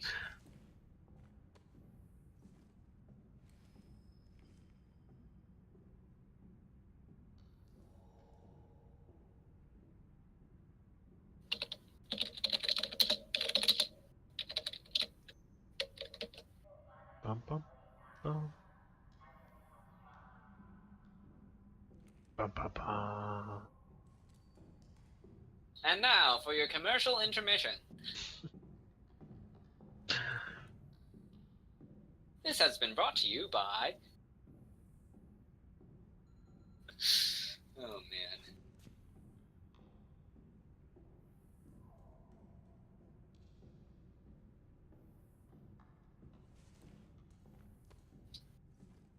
So, you like your all-ins, I hear. I'm somewhat impartial to a bit of aggression. Yes.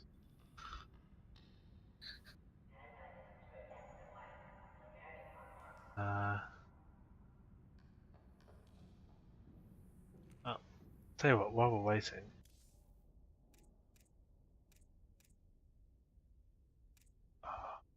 Casted so many games today.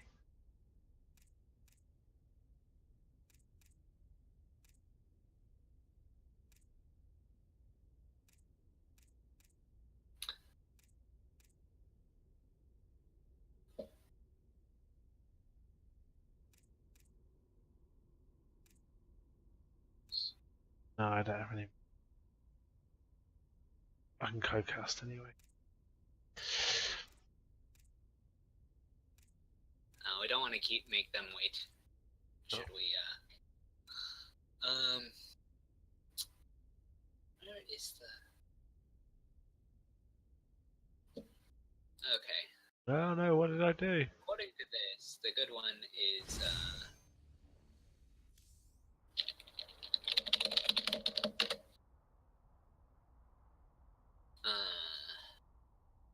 Masters 3 Zerg.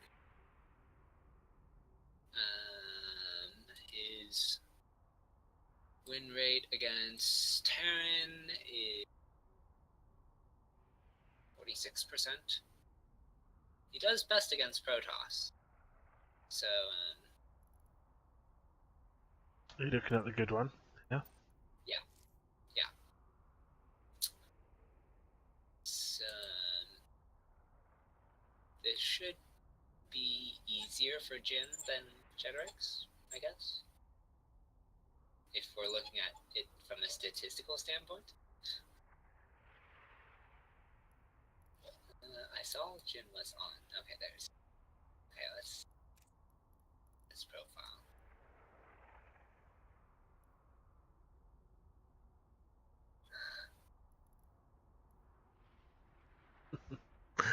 Oh dear. Terranor says I should try whistling the Jin and see if he'll come then. Jin is a Master 1 Terran. And Yes, he actually. How does this happen? Okay. Well, it is fortunate that Jin is not playing a Protoss. why is that? He has a 20% win rate. Oh crikey. That was a bit like my win rate on the on NA. Is that in TVP? Yeah, in TVP, yeah. What? I mean, no. I mean, if you Protoss that play correctly should have an easier time against Terran, but how many Protoss play correctly? No, I've only played 4 ladder matches on the NA server. I got 100% win rate against Terran and 0% against Zerg. Because Silver League Zergs are fucking weird. I mean, seriously. Like, stuff that works in Platinum and Diamond League, you come into Silver and they do the most craziest things. It's like, why? Why did you even think that was a thing? And then you just lose. Because it's... I was watching Printf today. Go figure. He's and he lost a game, and his commentary on why he lost is like, he expanded. He just should not have expanded, and so I didn't think he was going to expand, and like, it's just the wrong response to what I was doing, but I died anyway. It's like last week when I played in the AHGL. Like, I did my perfectly standard EVT build that I always do. Scouted his base. I could see that he hadn't expanded. I was like, okay, so he's going to go for some aggression here. I'm going to see like some, I don't know, cyclones or some sort of one base all in, and then it just didn't come. And I was like, what the hell is going on here? I'm still looking Proxy? at his natural. He hadn't proxied. And then all of a sudden, 2 Cloak Banshees appear, one in my main, one in my natural. I'm like, you bastard. It's like, no No Terran ever opens like that anymore. What are you doing?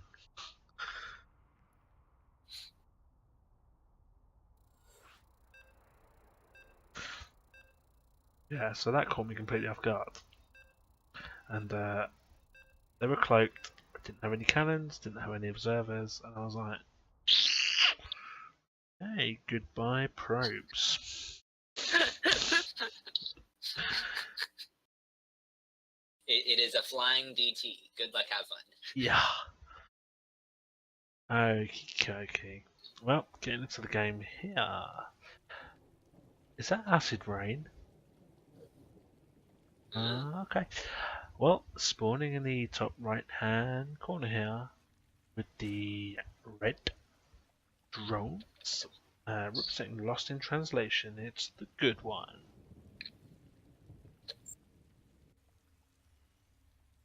And spawning in the bottom left-hand corner of the map as the blue Terran, looking to close out the series, representing Psyx, it is Jin.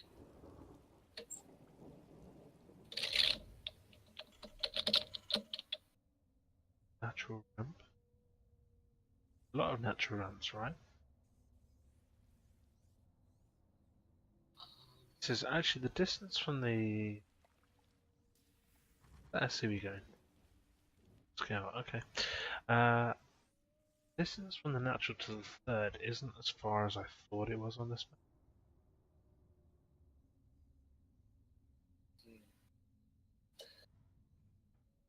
Yeah, I think it's a playable map. It's weird, but it's playable. Thing is, like, so you second's fine. You go third into the middle, take the fourth on the bottom, but then where do you take your fifth? Because Normally, you don't actually need 5 bases.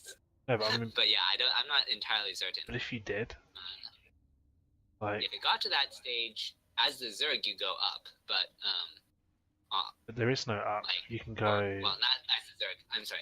As the Zerg, you go down. Like you just keep expanding down as the Zerg. From that point, like I think your fourth even can just be down, like south of the main. For the Zerg, but for the Terran, I'm not so certain. Interesting one. Is it Odyssey? Zerg just has an easier time expanding in general, I feel. Sure, it's Odyssey. The map I'm thinking. SC2 Odyssey. That's the case. Jin's in trouble. Yeah.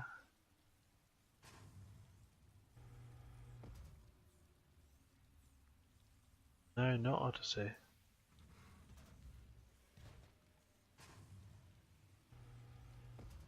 I don't feel like it's much like.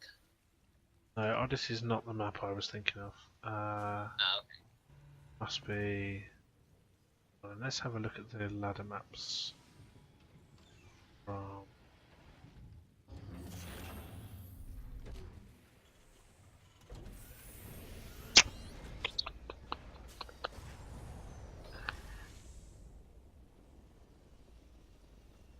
Okay. You can be the observer. I'm going to try and find which map I'm trying to relate to. Season are we in now? Well, it looks like it's going to be a standard 1-1-1 from Jin, and he's going to start building his third as part of the wall to his natural. But meanwhile, there's a bunch of Lings coming across the map. Fortunately, there are Hellions. Oh, Banelings. Okay, this is a Ling. This is Bane Bust. Like 21 worker Bane Bust. Yeah. So this is very committed. The Hellions are here, and they do see this right before they come in.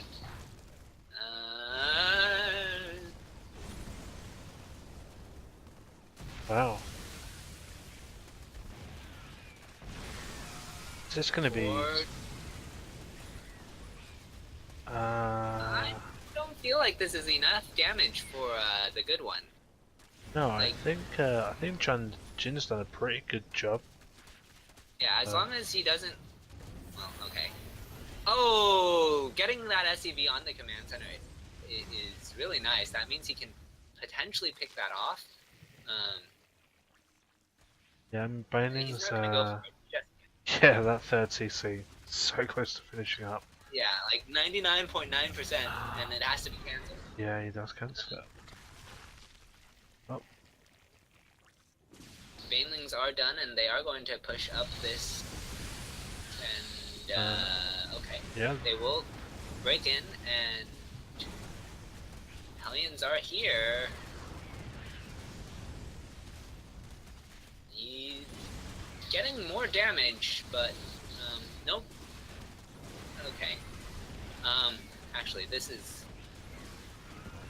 Okay, he still actually has 21 SCVs, so... Yeah, he's not, he's not lost. I mean, he's lost what? Yeah. He's lost 11 SCVs, but... The, I like Jin's position from this, provided he, like, doesn't take additional damage. No. I mean, this is still pretty good for Jin. 61, 61... What am I trying to say here? His Banshee needs to, yeah, okay, there it goes. It's getting on top of these Banelings, but, Banelings, focus the Banelings, focus the Banelings. No, not the Lings, get the Banelings. Oh! The Lings are gonna break in again. Oh, no, just... Nice rescue with the repair. Yeah. And, there are still more Banelings. These Banshees need to keep moving out, and keep scout. Okay. I think the good one realizes that. Okay, no, he's decided to keep attacking. I don't see this going well. I mean, this is like the same as Protoss having like 2 oracles, no? I mean, yeah. The thing is that now Jin's got Cloak finished up, and as the good one just keeps trying to poke him with this aggression, he's just going to get more and more Banshees coming out here, and it's going to become harder and harder to push into this. I mean, oh, they do manage to get through that wall that way. The hell? How did he? How did that happen? Why is he still hasn't put the wall up? Went down. I don't know why he had that down. Why he should have lifted it by now already. Oh, that Baneling as well. On all the SCVs. Oh man. That was all Jin needed to do was hold, and I don't know if he can do that anymore. No, I don't think he. I mean, all he had to do was lift that supply depot. That is it. Nothing else. And now the good one can just keep pumping out more and more lingers across the map. There's absolutely nothing Jin can do to defend this now. He's gonna lose that orbital on the low ground. Not that it. I don't know. He has built another CC in his main.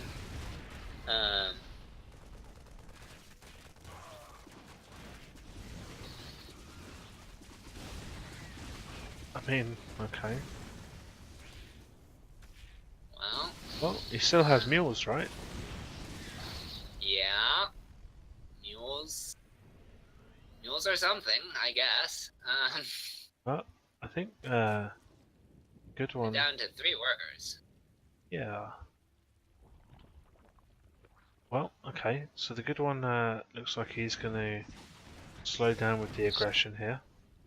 Yeah, he's gonna drone behind this. He realizes that the damage he did was to the SCVs, and yeah, I mean it's he not. thinks he can macro out of this position, which I don't. I don't know if he can. No, he's up. And he's behind on tech, but as long as he has enough queens and spores, like, yeah, there's only Banshees. Don't go that way. Don't go that way. Don't go that way. Don't go that way. Oh. I mean, 4 Banshees will do a lot of damage. The cloak isn't going to give him any benefit at all that way. But there's... What, 6, 7, 8? 6, yeah, 6 spore crawlers. Yeah, I mean, he can't take a third immediately, but he doesn't need to take a third immediately. No. He can't take a third until he has creep or... I think he needs creep in order to take a third. I mean, 4 Banshees, that would be enough to take down a Spore Crawler, and if you microed it just right, you'd manage to keep all the Banshees as well. Yeah, you take out one Spore Crawler and there's still like 3 more at the same base. Yeah, but if you manage to get this one on the east side of the main, you'd definitely pick away at these drones without losing any spore. I think he's just going to try and stop the good ones from expanding here. Yeah, I think that's the best he can safely do. Like, I mean, the main base is maybe like perfect micro. He can. Yeah, I mean the main base is pretty much mined out here now for all the good ones. So, Jin. Oh, the drone is going to, but I don't think he can hold that now. No. Yeah, certainly he must cancel. Oh, so we've got a few more lings coming out across the map here. What's at home? 3 Hellions. And a Viking. 5 Hellions now? And a Viking? There is 1 Viking. 5 Hellions. But I don't know about this. well, to be honest, the Banelings. He sees it, so that's something. The Banelings isn't even what I'm worried about. The good one has a Spire coming out here now. Oh my. And I mean, Jin has 1 Viking. And that is it. Maybe if he gets like 2 Widow Mines and a lucky shot, he can clear the Widow. I mean, the good one is banking up tons of lava here. You're never gonna see that Spire though. Hold on. Look at where look at the score positioning. 11 Mutalisks coming out here for the good one. Unless he scans the main, he will not see that Spire. So, I mean... Oh, this is going to be so bad for Jin. Yeah, there is definitely a way to respond to all these mutas, but I don't think he has the intel he needs. Building a 3rd factory is not it. Okay, so he knows that there's Mutalisks now. Okay. He's going to... What's he going to do? He's going to... build a siege tank, apparently. Okay, no. He has a Thor. Okay, 2 Thors. Yeah, there are 2 Thors. Okay.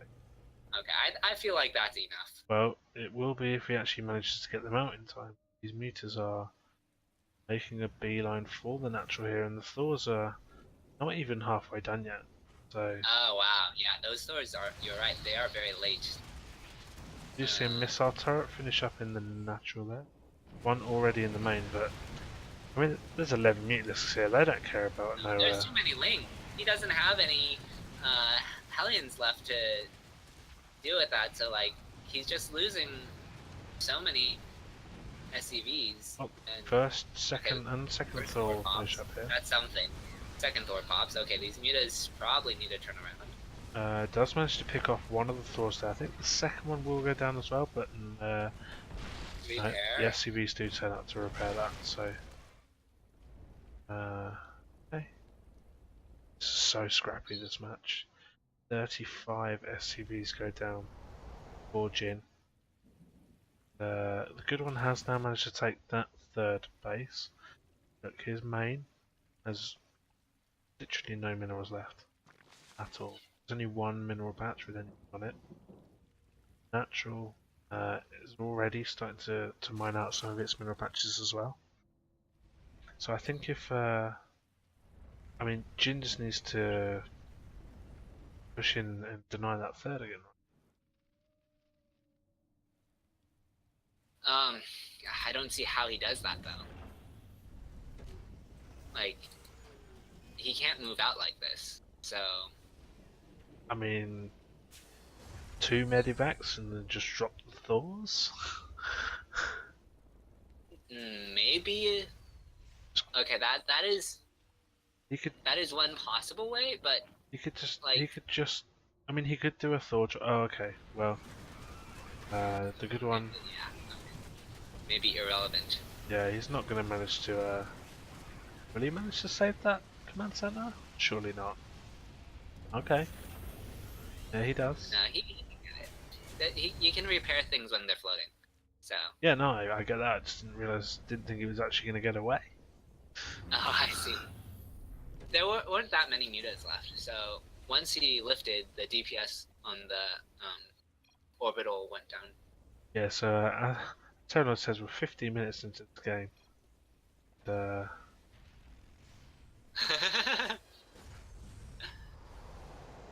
mean, this is a really big problem here for Jin right now. He's down to the last 300 minerals in his main base. Oh wow. And the good one is just going to push in here again and deny the mining on this natural.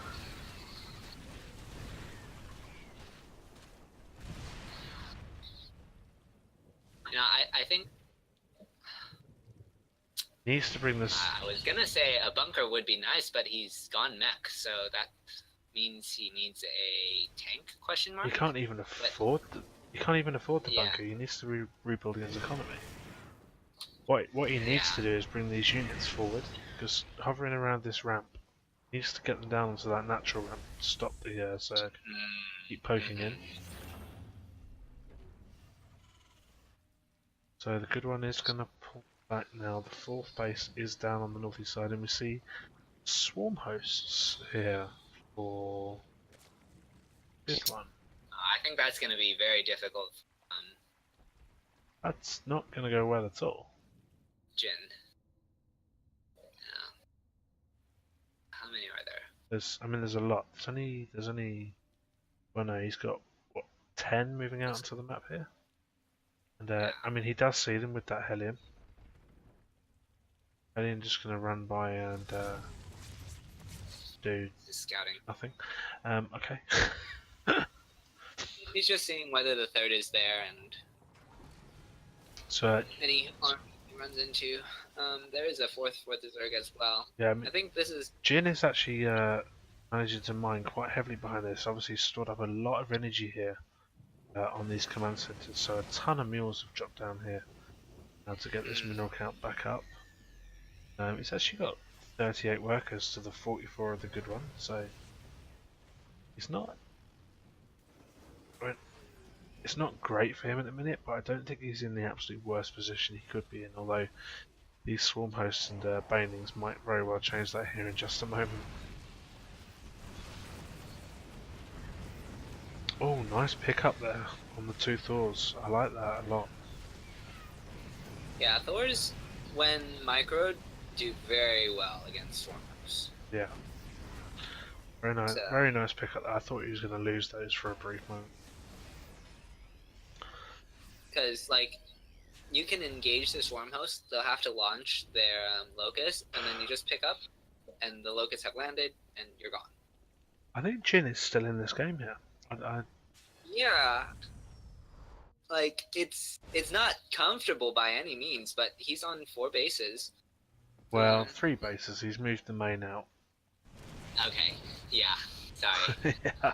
He's taken the 4th location, I should say. But yeah, it's not actually terrible for him at all. He's got a pretty good economy.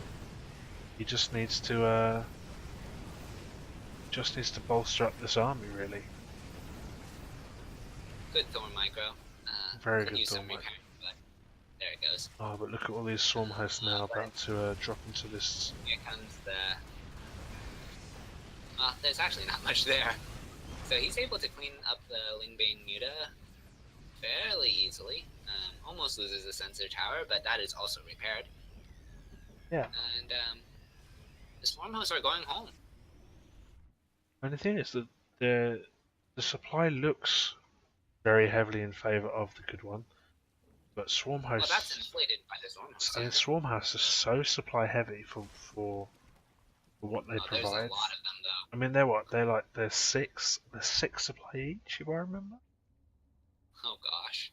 It might be less than that. It might be 4 supply each, but even so, they are very expensive on the supply count. Looks like they're going to loop These sensor round. towers are going to be really important in identifying where the swarm host movement is and getting those swords into position to force the locust to come down and then. So the good one actually got himself supply block there for a brief moment.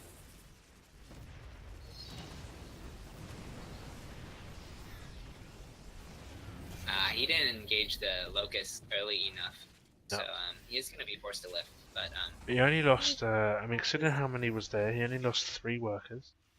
Yeah, but I mean, any trade that the Zerg makes, as long as he loses no swarm hosts, it's just free damage, right? Yeah, true. So like, it could have been worse for sure. Yeah.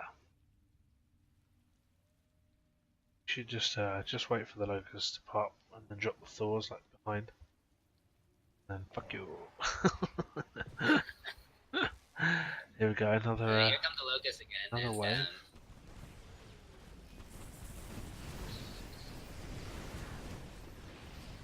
It looks like Jin's actually going to expand the low ground. Okay, I like the Liberators next. That's kind of like your next way of dealing. Like the Thors can engage them while they're in the air, but they're not that much help once the. Do you know what? I definitely would like to see at least 1 or 2 ravens here. Oh no, I would, because these swarm hosts, yes, you can get them with scans, but think about that permanent vision you're going to get. I mean, if all of these, yeah, see that all of these locusts are going to pop up right here. Look. See what I mean? If you'd have had a raven there,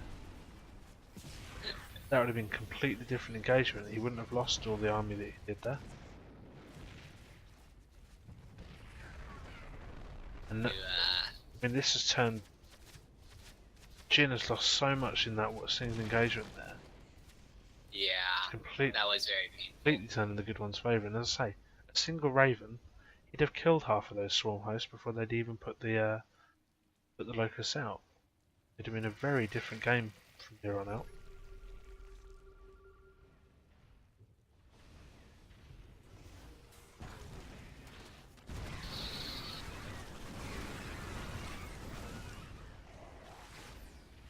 Another wave of locusts is going to come in here now. Jin, I think, is going to actually really struggle with this wave because he doesn't have a lot here. Yeah, this is not good. Oh, he's going to lose that orbital, and he's struggling to just defend at all these locations. Yeah. And I mean, the good one is just taken another base. I mean, yeah, I mean, to be fair, Jin has also taken another base on the top left side. But he lost 26 workers there on that high ground.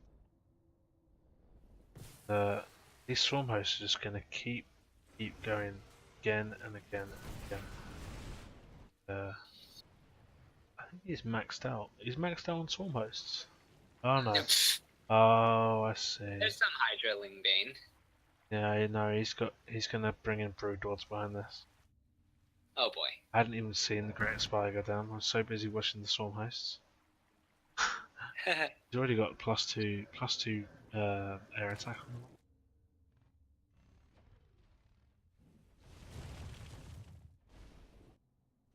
Swarm host relocate. He needs a raven. He needs to get a raven out and then just.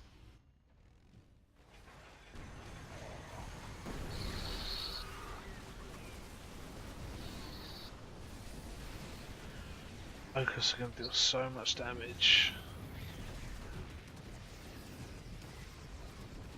The swarm host count is just so high, and like, I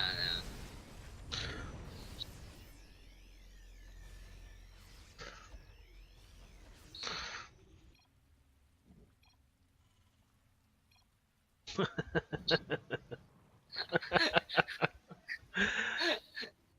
0 workers to this, dear God. Look, he's expanded again on the top left side.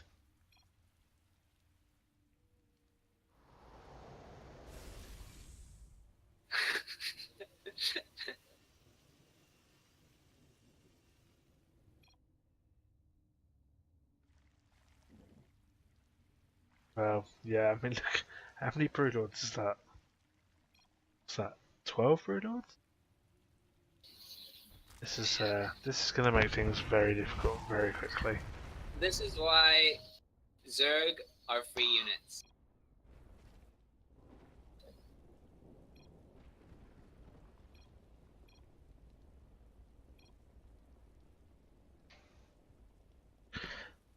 He's got one Hydra. If he just went like mass Vikings now.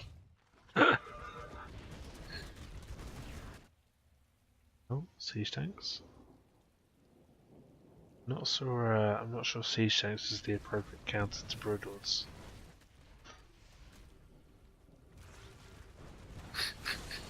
I think it's the other way around.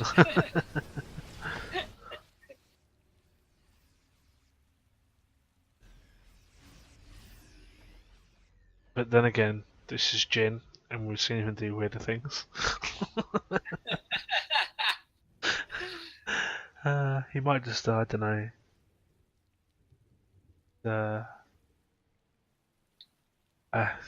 Why is the good one even pulling back with these Broodlords here? I think he realized he doesn't have anti-air. Maybe? Yeah. Oh gosh. Oh man, the bank. Oh, I hadn't even looked at the bank. That's insane. So even if Jin cleans all this up, somehow, some miracle, he cleans all this up. You could just remax on Broodlords like that. Done. Yeah. That's the yeah. Exactly.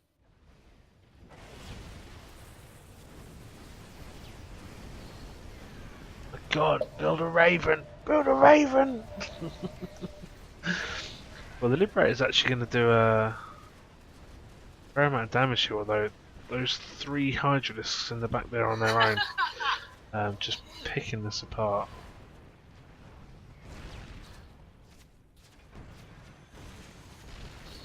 Hydra's OP. I think he just didn't see them there, to be honest. I know, I shouldn't have said. This game is insane. I don't know how Jin is still in this.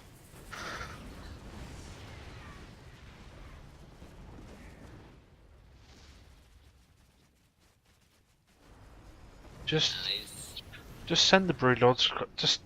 Oh, okay. Right, GG. I was gonna say, just send Thors across the map and kill the Greatest Spire. Have done with it. Well, that is a victory for Lost in Translation. Although I think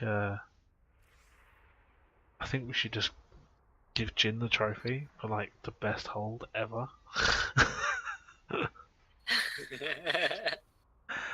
Oh my god. That was ridiculous. That was crazy. Well, that is it from us. In this TheNydus All-In series, it's been, crikey, 3 hours. Oh, boy, oh boy. Well, thank you very much for joining us for these games. You've had myself, Phoenix, and my good friend here, Xenodactyl, who I had to look his name up for a second there because I'm so tired. And yeah, look forward to seeing you guys all in the next one. Have a good day.